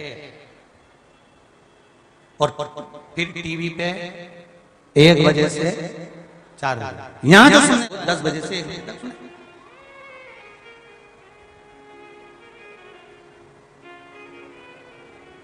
महाराज शिव कथा कर रहे हैं, बकरा सुनने, बृकासुर ने मांग लिया वर, और बृकासुर ने जो शिव जी को प्रसन्न करने के लिए बहुत प्रयास करा, शिव प्रसन्न नहीं हुए। आखिरी में उस बृकासुर ने अपने शरीर के टुकड़े कर कर कर अग्नि में देना चालू कर दिया। शिव प्रसन्न नहीं हुए। आखिरी में उसने अपना सिर काटने वाला था। शंकर जी प्रकट हो गए, मांग तुझे क्या चाहिए, बस कृपा कर दो, मैं कभी मरूं ना, प्राण ना छूटे। शिव जी ने कहा ये नहीं हो सकता, फिर वर दे दो मुझे। अगर ये वर नहीं दे सकते तो मारण वर मुझे दे दीजिए। मारण वर का मतलब होता है जिस पर हाथ रखूं वो मर जाए, मारण वर दे दीजिए। शिव जी ने तथास्तु कह दिया। शकुनी मामा के लड़के बृकासुर को मारण मंत्र दे दिया, हाथ रखेगा और वो मर जाएगा। अब इस बृकासुर ने सोचा कि पार्वती जी बड़ी सुंदर हैं और शिव जी भी हैं, तो क्यों ना शंकर जी पे हाथ रख दूं। शंकर जी भागे, भगवान विष्णु के पास गए, तो भगवान विष्णु ने कहा चिंता मत करो, भस्मासुर को नहीं छोड़ा तो इसको छोड़ेंगे। अगर आपने वर दिया है, भगवान विष्णु एक बूढ़े ब्राह्मण का रूप रखकर बृकासुर के पास पहुंच गए और उससे जाकर कहा, अरे ओ बृकासुर क्या हो गया कि मुझे वर मिला है, मैं जिस पर हाथ रखूंगा वो मर जाएगा। किसने दिया तुझे ये वर? शंकर भगवान ने। बूढ़े ब्राह्मण का रूप रखकर भगवान विष्णु बोले, तूने भी वर किससे लिया? वो शंकर से। अगर उनके पास वर देने का कुछ होता तो वो शमशान में रहता। कपड़े तक तो है नहीं, सोने के हार है नहीं तो अगर वर देने की कैपेसिटी होती तो सबसे पहले तो अपना घर भरता ना। शंकर जी के पास है क्या जो वर देंगे? मुझे तो लगता है उन्होंने तेरे को बेवकूफ बना दिया, तू तो हो गया पगला। उसने कहा फालतू की बात मत करो कि मैं पगला दिखता हूं। तो फिर मेरा तो कहना है प्रैक्टिकल करके देखो, और प्रैक्टिकल कभी दूसरे पर मत करो, अपने पर करके देखो। तुम अपना हाथ अपने सिर से रख के देख लो, अगर उनने सही वर दिया होगा तो मालूम पड़ जाएगा। क्या सही में वो झूठा वर दे जाते हैं? अरे ना जाने कितनों को चला जाए। भगवान विष्णु बोले रुको अब भी देखता हूं, और बरकरासुर ने अपना हाथ उठाया, खुद पर रख लिया, प्रैक्टिकल सफल, एग्जाम में पास, 11th कंप्लीट, 12th में पहुंच गए। सब्जेक्ट का नहीं मालूम था कौन से में था। कल तुम ढूंढ के लिया ना, अपन पढ़ लेंगे। पास निकल गया है बरकरासुर का अंत। भगवान शंकर के पुत्र भगवान शिव जी के अपने पुत्र भगवान गणेश जी का मंगल विवाह हो रहा है। गणेश जी महाराज 24 घंटे आपको परमात्मा के पास नहीं बैठना, और कहीं का महाराज आपसे कह देना कि तुम 24 घंटे भगवान के पास बैठो, तो महाराज जी से कह देना तुम कितने घंटे बैठे, पहले वो बताओ। पहले उनसे पूछना कि आप कह रहे हो कि 24 घंटे भगवान के पास बैठो, तो उनसे पूछो तुम कितने घंटे बैठे। तुलसीदास जी लिखते हैं आधी में पुनी आध। बहुत पहले का लड़का और लड़की देखना और आज का लड़का लड़की देखना, दोनों में अंतर है। पहले के जो बुजुर्ग बैठे हैं, ये हमारे मर्दा जी बैठे हैं, हम तो इनसे भी पूछ लेंगे, ये भी बुजुर्ग ही है। और भी इस कथा पंडाल में जितने बूढ़े बूढ़े बुजुर्ग लोग बैठे हैं, मैं उनसे पूछना चाहूंगा जब आपकी शादी हुई होगी तो लड़की क्या आपको होटल में मिलने आई होगी? जरा बोलो तो जम के। जितने बुजुर्ग बैठे हैं यहां पर, घर के लोग गए, लड़की देखकर आ गए, लड़के को बुलाया, सोफे पे बैठा, लड़की आई, चाय की ट्रे लाई, उसने रखी, बैठी भी नहीं, बस नीचे रखी। उतनी देर में लड़के ने लड़की को देख लिया, लड़की ने लड़के को देख लिया, और विवाह पक्का हो गया, और आज तक नहीं हुआ। एक निगाह मिली थी मात्र, और वो एक निगाह जो मिली, वो निगाह ऐसी मिली कि आज तक प्रेम के नाते से, प्रेम और स्नेह से निभ रहा। और एक आज का विवाह, छोरा छोरी को दिखाओ, होटल में मिला, बात पक्की हो जाए, 8-8 घंटा मोबाइल पे 10-10 घंटा लगे रहे, रात भर बात करते रहे, शादी हो गई, 2 साल के बाद तलाक हो गया। एक ये बुजुर्ग बैठे हुए हैं, जितने बूढ़े बूढ़े लोग बैठे हैं, इनका भी विवाह हुआ है, और एक आज के जमाने की बेटी और बेटों का भी विवाह हुआ है। इनका जो विवाह हुआ उसमें ना तो इन्होंने देखा था ना भाला था, केवल एक निगाह मिली थी, और निगाह मिली और उतनी देर में लड़की अंदर चली गई, उतनी देर में विवाह पक्का हो गया। लड़का और लड़की का जो संबंध पुराने समय में हुआ वो आज तक निभ रहा। और एक इतना देखा क्या करता है क्या नहीं करता, कितने भाई कितने बंधु, लड़का को कितने भाई हैं, 4 तो नहीं है, फिर मालूम पड़ा नहीं 2 ही हैं, तो 2 भी काय को 1 ही होता तो अच्छा रहता। घर में कौन कौन है, तो कि बस सास है, अरे ससुर होता रहता, सास निपट जाती तो अच्छा था।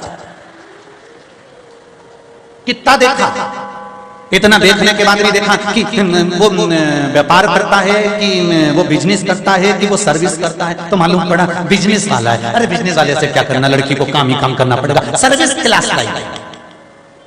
अब सर्विस क्लास ढूंढा, मुंबई पूना में देखिया, शादी पक्की भी कर दी, खूब ठाट और बाट से करा, ढेर सारी संपदा भी दी, और मालूम पड़ा लड़की से जब बात करो तब उसकी आंख में आंसू आ जाए, माँ क्या देखा तूने, जिंदगी नाश कर दी, एक रत्ती का प्रेम नहीं है तेरी बेटी के प्रति माँ, एक रत्ती का प्रेम, संबंध टूट गए, तलाक हो गए। बस कोई तुमसे कहे कि तुम 24 घंटे भजन करो, तो उनको ये विवाह की कथा पूरी सुना देना कि पुरानी शादी में केवल एक बार देखा जाता था, उतनी देर में विवाह पक्का हो जाता था, जिंदगी भर चलता था। 24 घंटे जिसको मिलाया जुलाया, कपड़े साथ खरीदने गए, ज्वेलरी साथ खरीदने गए, एक जैसा कलर का सूट और लहंगा बनवाया, उसके बाद भी कपड़े की तो मैचिंग मिल गई, पर दिल की मैचिंग नहीं मिल पाई। दिल की मैचिंग मिलना, कब कपड़े की मैचिंग से काम नहीं चलेगा, दिल की मैचिंग मिलना चाहिए। इसीलिए तुलसीदास जी ने कहा आदि में बुनियाद, केवल एक क्षण के लिए परमात्मा के पास जाओ और दिल से एक क्षण उसके नेत्रों से नेत्र मिला लो, दिल से दिल मिला लो, इसके बाद कोई जरूरत नहीं है कहीं जाने की, बस हो गया भजन। इतने में तो काम चल गया। अब तुम 24 घंटे बैठे हो मंदिर के अंदर, माला पकड़ ली,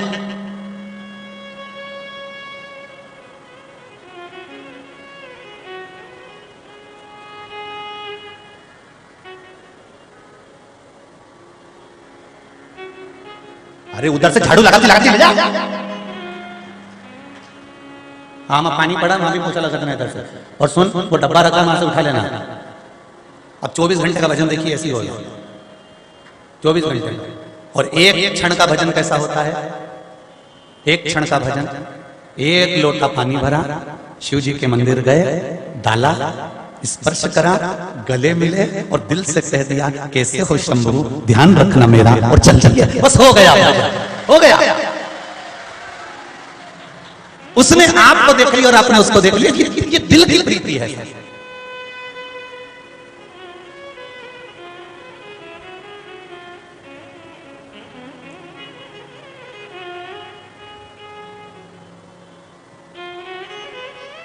महाराज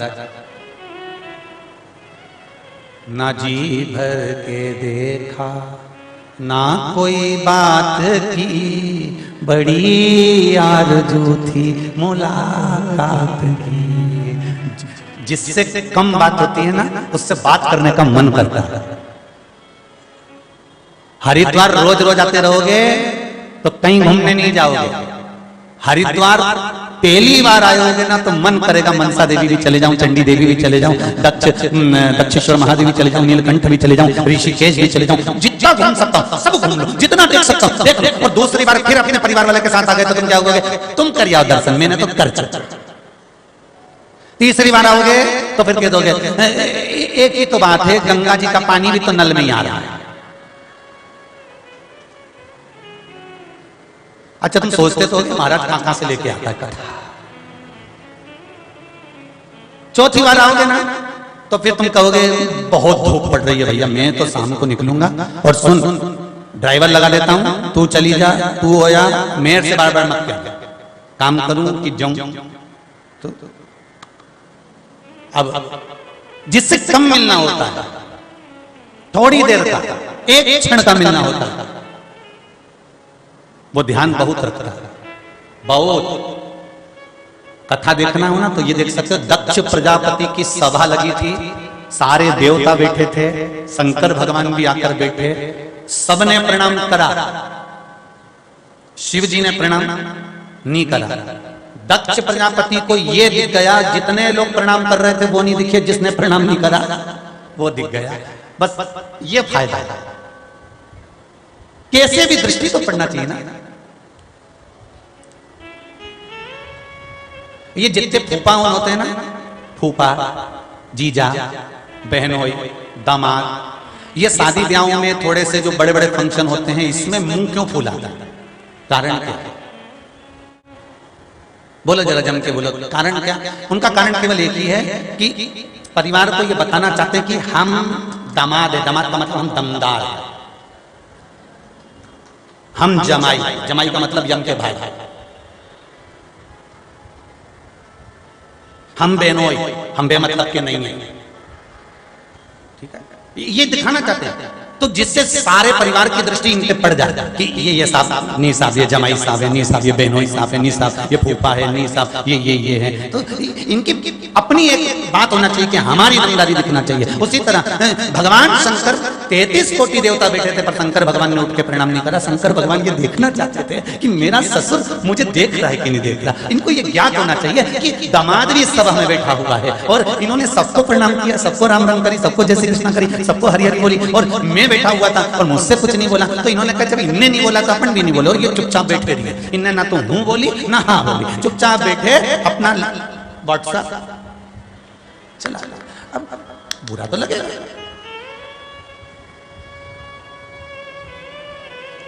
क्रोध आ गया, दक्ष प्रजापति अपने काम में लगे थे। आज का व्यक्ति अपना काम क्या करता है? व्हाट्सएप चलाता है, और शंकर भगवान क्या कर रहे थे? व्हाट्सएप चलाना मतलब राम नाम जपना, मतलब कृष्ण नाम जपना, शिव नाम जपना, स्मरण करना। ध्यान नहीं गया, दक्ष प्रजापति का ध्यान गया।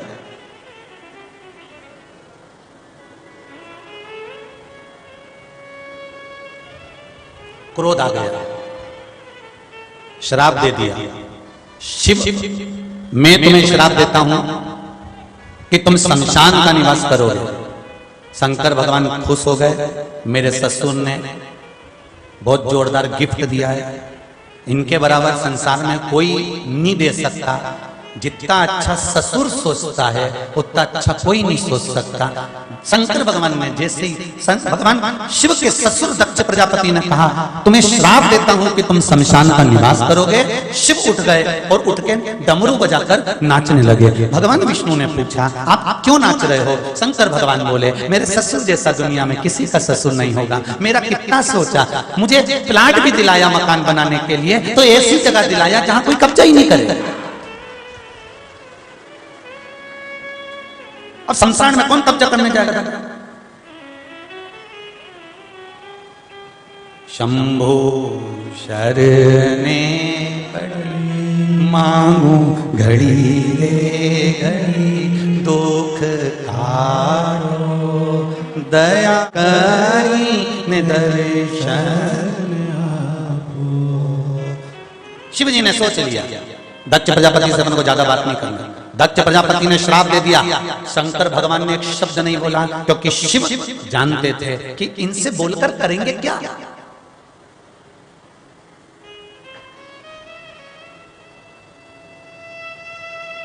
अरे आप लोग जितने लोग भी कथा सुन रहे हो ना, चाहे आस्था चैनल पर सुन रहे हो, चाहे फेसबुक यूट्यूब पर सुन रहे हो, चाहे इस मायापुरी में कथा श्रवण कर रहे हो, हरिद्वार की पावन धरा पर कथा श्रवण कर रहे हो, हर की पौड़ी शिव महापुराण की कथा सुन रहे हो, एक बात आपसे पूछना चाहूंगा, आपके मोहल्ले में आप निकल कर जा रहे हो, गाड़ी पे बैठ के जा रहे हो, साइकिल चलाकर जा रहे हो या फिर पैदल जा रहे हो, और इतने में नगर निगम की, नगर पालिका की कचरे की गाड़ी आ गई, उसमें बहुत सारा कचरा भरा हुआ है और वो कचरे की गाड़ी बहुत बदबू मार रही है, इतनी बदबू और कचरा भी गिरते गिरते जा रहा है। तो तुम क्या करोगे? बोलो, सब बोलो, जितने जितने आस्था पे बैठे, जितने मोबाइल पे सुन रहे और जितने इस मायापुरी में सुन रहे, क्या करोगे? तुम कचरे की गाड़ी के पीछे पीछे चलोगे? बोलो तो नहीं। कचरे की गाड़ी के साथ साथ चलोगे? नहीं। तुरंत मुंह बंद करोगे, गाड़ी वाले से कहोगे स्पीड में ले, आगे लगे, जल्दी बढ़, और गाड़ी तुरंत आ गई। अब तुमने कपड़ा भी हटाया, भगवान खूब बचाया, बड़ी भगवान की कृपा थी, कचरा भी गिर रहा था, बदबू भी मार रही थी, और कचरे की गाड़ी से बचकर तुम तुरंत आगे निकल जाओगे। उसी तरह शिव महापुराण की कथा कहती है, शंकर और दक्ष का चरित्र कहता है, जब दक्ष बोल रहे थे, श्राप दे रहे थे, तब शंकर एक शब्द नहीं बोले। शंकर भगवान को मालूम है कचरे की गाड़ी निकल कर जाए तो इससे दूर हट जाना चाहिए, नहीं तो बदबू में हालत अपनी भी खराब हो सकती है। शिव जानते थे। क्रोध करने वाला, अपशब्द कहने वाला, ताने देने वाला, आड़ा टेढ़ा करने वाला, गालियां देने वाला, यदि तुमको गाली दे रहा है तो निवेदन है थोड़ा साइड का रास्ता पकड़कर निकल जाओ, कचरे की गाड़ी के पीछे मत चलो, और ना कचरा उठा के उसकी गाड़ी में वापिस धरो, क्योंकि हाथ भी बदबू मारेगा।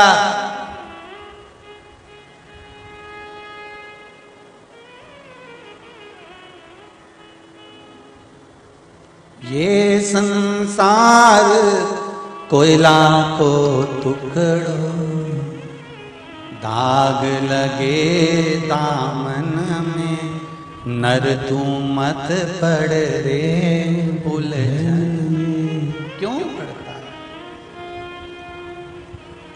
तू तो भगवत स्मरण कर बैठ, स्मरण भगवान की भक्ति का कर,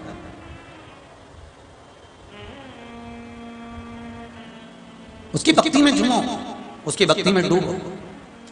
अपशब्द कहने वाले से कभी मुंह नहीं मिलाना, आड़ा टेढ़ा बोलने वाले के पास कभी नहीं जाना, थोड़ी सी दूरी बनाकर चलना, अपने हाथ में भी बदबू ना आने लगे उसका स्मरण करना, उसका स्मरण करना। बन सके कृष्ण नाम, राम नाम, शिव नाम, पंचाक्षर, षडाक्षर या श्री शिवाय नमस्तुभ्यम जपते गए। अपने मन की बात कहते थे। एक क्षण का मिलना, एक पल का भगवान के मंदिर जाना, अर्थात अपनी बात भगवान से कह देना।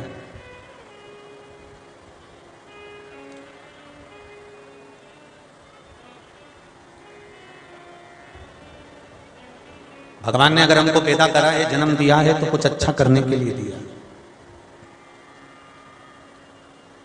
अपने आप को स्पेशल समझो, फालतू नहीं।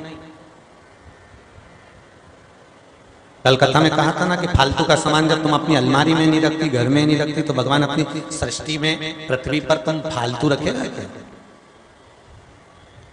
वो भी तो सोच विचार कर हमको जन्म देता होगा। कोई भी जन्मा इस मृत्यु लोक में, वो फालतू नहीं जन्मा, उसका कारण है कुछ जन्म लेने का।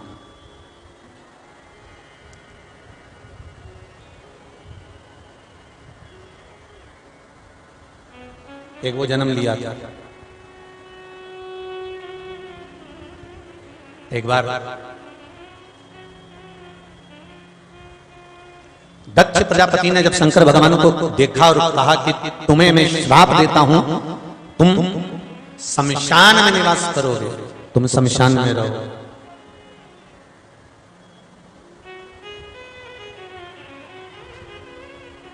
अब शिवजी प्रसन्न हुए। पहले के लोगों को एक बात बहुत ध्यान में रखना, आप लोग ध्यान रखिए। पहले के लोग मकान बनाते थे तो उस मकान में जिस तारीख को मकान की नींव खोदते थे, उस तारीख को, सन को, महीने को मकान के आगे लिखवा देते थे। बोलो बोलो, किसी किसी के मकान पे देखा आप लोगों ने? किन देखा? क्यों? ये 1999 में बना, ये 18 में बना, ये 17 में बना, ये 2021 में बना, ये 20 में बना, ये 22 में बना। पढ़ा है? कहीं पे नहीं पढ़ा? अरे बोलो तो जम के पढ़ा है ना। मकान को सीमेंट से लिखवाते थे। जब सीमेंट के आगे डिजाइन बनवाते थे तो आगे का जो एलिवेशन बनवाते थे उसमें उसको लिखवा देते थे कि ये इतनी तारीख को ये बना है, इतनी तारीख को ये बन गया, उसमें लिख दिया जाता था।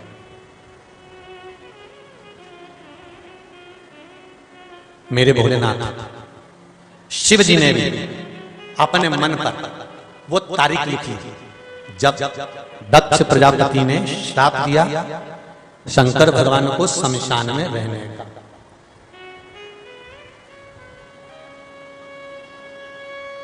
निश्चित हो गए। बहुत ध्यान दीजिएगा जरा इस कथा का,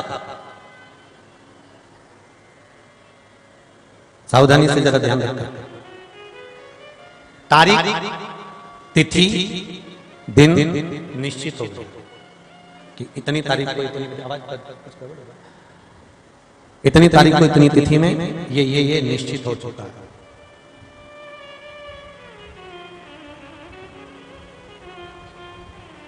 आपके यहां पर 5 किलो का रसगुल्ले का डब्बा कब आया था? आइसक्रीम कप फैमिली पैक कितनी तारीख को आया था? आपको याद है? जम के तो बोलो नहीं। पर आपके यहां अगर कोई दुख आ गया, तकलीफ आ गई, तो वो तारीख आपकी जिंदगी में कोई नहीं मिटा सकता। आपको याद बनी रहती है कि मैं दिन तारीख को बीमार पड़ी थी, मेरे साथ में ये तकलीफ हुई थी, मेरे साथ में ये कष्ट हुआ था, मेरे साथ में ये परेशानी आई थी।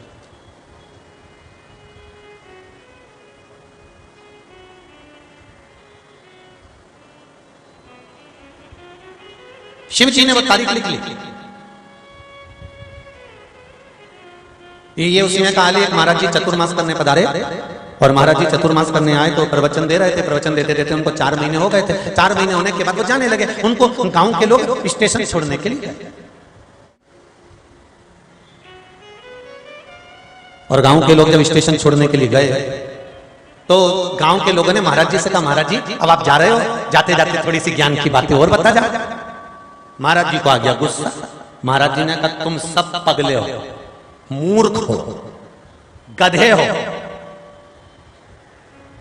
और छोटे वाले गधे नहीं, बड़े वाले गधे हो। आ गए, थोड़ा सा और ज्ञान दे दो, भगो यहां से। निकलो निकलो यहां से। और महाराज जी ने जो शब्द कहना चालू करा और सारे गांव के लोगों ने उनको ट्रेन में बिठाया। महाराज जी चले गए। 20 साल के बाद, 25 साल के बाद, 30 साल के बाद महाराज जी फिर चतुर्मास करने आए और गांव के लोग उनसे मिलने के लिए गए। और मिलने के लिए गए तो गांव के लोगों ने कहा, गुरुजी पहचाने? गुरुजी बोले, बिल्कुल पहचाने। कुछ याद है आपको? गुरुजी बोले, हमको सब याद है, तुमको कुछ याद है कि नहीं है बताओ। गुरुजी याद करो, चतुर्मास करने आए थे। गुरुजी बोले, बिल्कुल पूरा याद है। गुरुजी याद करो, हम आपको स्टेशन छोड़ने के लिए गए थे और आपने कितना कितना हमको बोला था, याद है? गुरुजी बोले, मुझे सब याद है। स्टेशन पे मैंने तुमको कहा था तुम गधे हो, छोटे नहीं बहुत बड़े वाले गधे, मूर्ख हो। गुरुजी बोले, मुझे सब याद है। अब ये बताओ, 5 अप्रैल को मैंने कथा चालू करी थी चतुर्मास की, 9 तारीख को कौन सा प्रवचन दिया था, जल्दी बताओ। पूरे गांव के लोग बोले, कैसी बात करते हो कि 9 तारीख की कथा हमको अभी तक याद रहेगी? तो गुरुजी बोले, स्टेशन पर 2 मिनट कहा था, वो 25 साल तक याद रखा। वो 4 महीने बैठकर कथा बाची, 1 मिनट याद नहीं रखा। ये संसार आप किसी के लिए कितना ही अच्छा कर देना, लोग उसको याद नहीं रखेंगे। आपने एक गलती कर दी, दुनिया याद रखेगी। आप एक गलती कर दीजिए, दुनिया आपको याद रखेगी, पूरी दुनिया।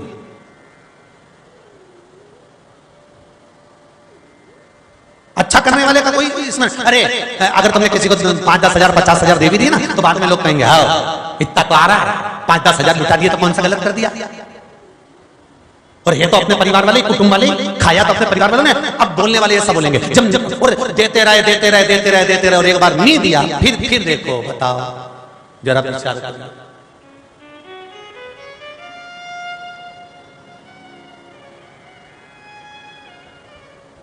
बस शिव जी ने वो तारीख स्मरण में रख ली कि मेरे ससुर ने मुझे आज यहाँ पर विराजमान किया है, शमशान दिया है। तो शिव जी ने अपने गणों से कहा, शमशान में क्या रहता है? चिता की भस्म।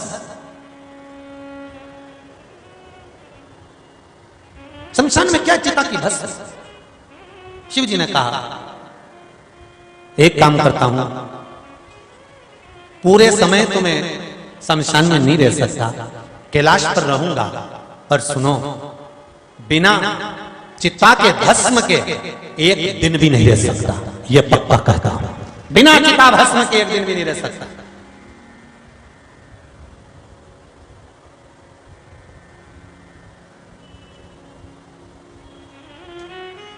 दो थे इस मृत्यु लोक में, संसार पर 2 असुर, एक भस्मासुर और एक वक्रासुर। ये 2 ऐसे थे जिनके हाथों में शिव जी ने ऐसा वर दे दिया था कि ये जिस पर हाथ रखेंगे वो भस्म हो जाएगा। वक्रासुर कौन था?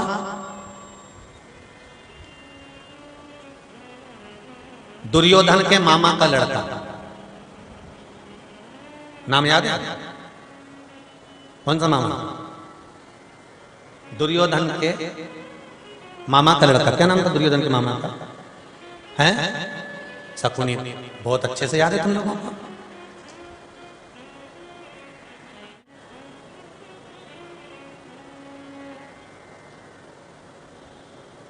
याददाश्त अच्छी है, मुझे लगता है 2 बादाम तुम जरूर रोज घिस घिस के खाते हो। पक्की तो है, होना चाहिए। शकुनी का बेटा था वक्रासुर।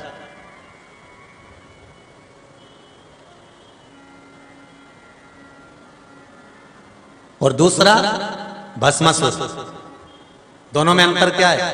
एक शकुनी का बेटा है और एक शंकर भगवान के शरीर से प्रकट हुआ। आज भोलेनाथ जी ने, भगवान शंकर ने कह दिया, पार्वती, ए पार्वती, पार्वती जी यहीं बोलिए प्रभु, पार्वती चिता की भस्म लाओ, मेरे शरीर पर मलना है मुझको। पार्वती जी ने नंदी को बुलाया, नंदी जल्दी जाओ चिता की भस्म लेकर।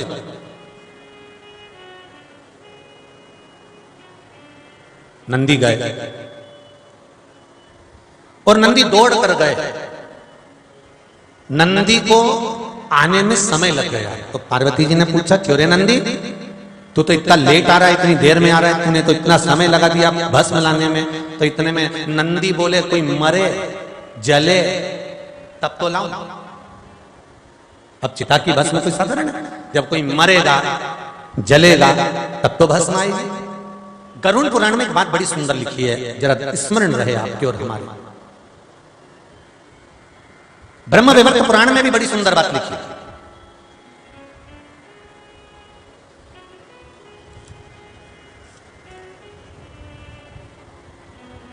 ये भस्मासुर और बकरासुर की जो कथा ब्रह्म वैवर्त पुराण के पृष्ठ संख्या 739, अध्याय 35 और 36।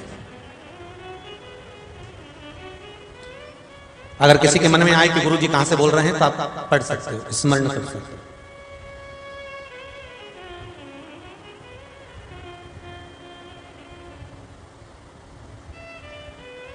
गरुड़ पुराण में भी एक बड़ी सुंदर बात कही, ब्रह्म वैवर्त पुराण में भी एक बड़ी सुंदर बात कही कि जितने माता के गर्भ से बच्चों का जन्म होता है, जितने जन्म हैं मृत्यु लोक में उतने मरते भी रोज हैं।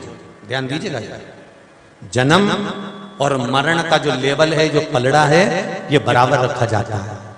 ये नहीं कि जन्म ही जन्म लिया और कोई मरा ही नहीं। हाँ, जन्म और मृत्यु का लेवल जब घटने और बढ़ने लगता है, जब देखा कि माता के गर्भ से जुड़वा बच्चों ने जन्म लेना ज्यादा चालू कर दिया, या माता के गर्भ से बच्चों की उत्पत्ति, बच्चों का जन्म ज्यादा होने लगा, तो भगवान देखते हैं कि अब मृत्यु का लेवल थोड़ा सा घट रहा है, तो भगवान बीच में कहीं ना कहीं ऐसा कर देते हैं कि मृत्यु का लेवल बढ़ा देते हैं। जैसे उत्तराखंड में 16 में त्रासदी हो गई थी, उत्तराखंड में एक बार त्रासदी हुई ना, तो लेवल मृत्यु का बराबर कर दिया। अभी भी भगवान ने देखा कि मरने वाले कम है, तो उन्होंने कहा कोरोना को भेज दो, लेवल बराबर कर दो।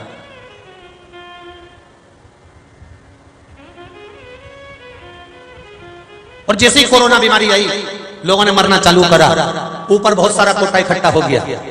तो इतने में यमराज धर्मराज बोले, महाराज जी बहुत सारे इकट्ठे हो गए, लेवल बंद कर दो। भगवान ने कहा ठीक है, तीसरी लहर पे थोड़ा सा कम कर देंगे, चौथी तक आएगी, तब तक तो पूरा रोक देंगे, चिंता मत करो। लेवल बराबर करके रखो। जन्म का और मृत्यु का जो लेवल है, वो मेरा शिव, मेरा वो घरदानी, मेरा शंभु, मेरा शंकर बराबर कर रखा। तो भगवान शंकर ने तुरंत नंदी से कहा, तुम कहां गए थे? तो कहा चिता की भस्म लेने गए थे। तो चिता की भस्म लाने में इतनी देरी कैसे कर दी? तो क्या महाराज जी वो मुर्दा आए, जले, तब तो भस्म मिले। तो शिव जी ने कहा ये जरूरी नहीं है कि एक ही शमशान में मुर्दे आएंगे, संसार में से ना जाने कितने शमशान है, ना जाने संसार में कितने शमशान भरे पड़े हुए हैं जहां पर मुर्दे आते ही रहते हैं। एक शमशान से मेरे लिए भस्म नहीं,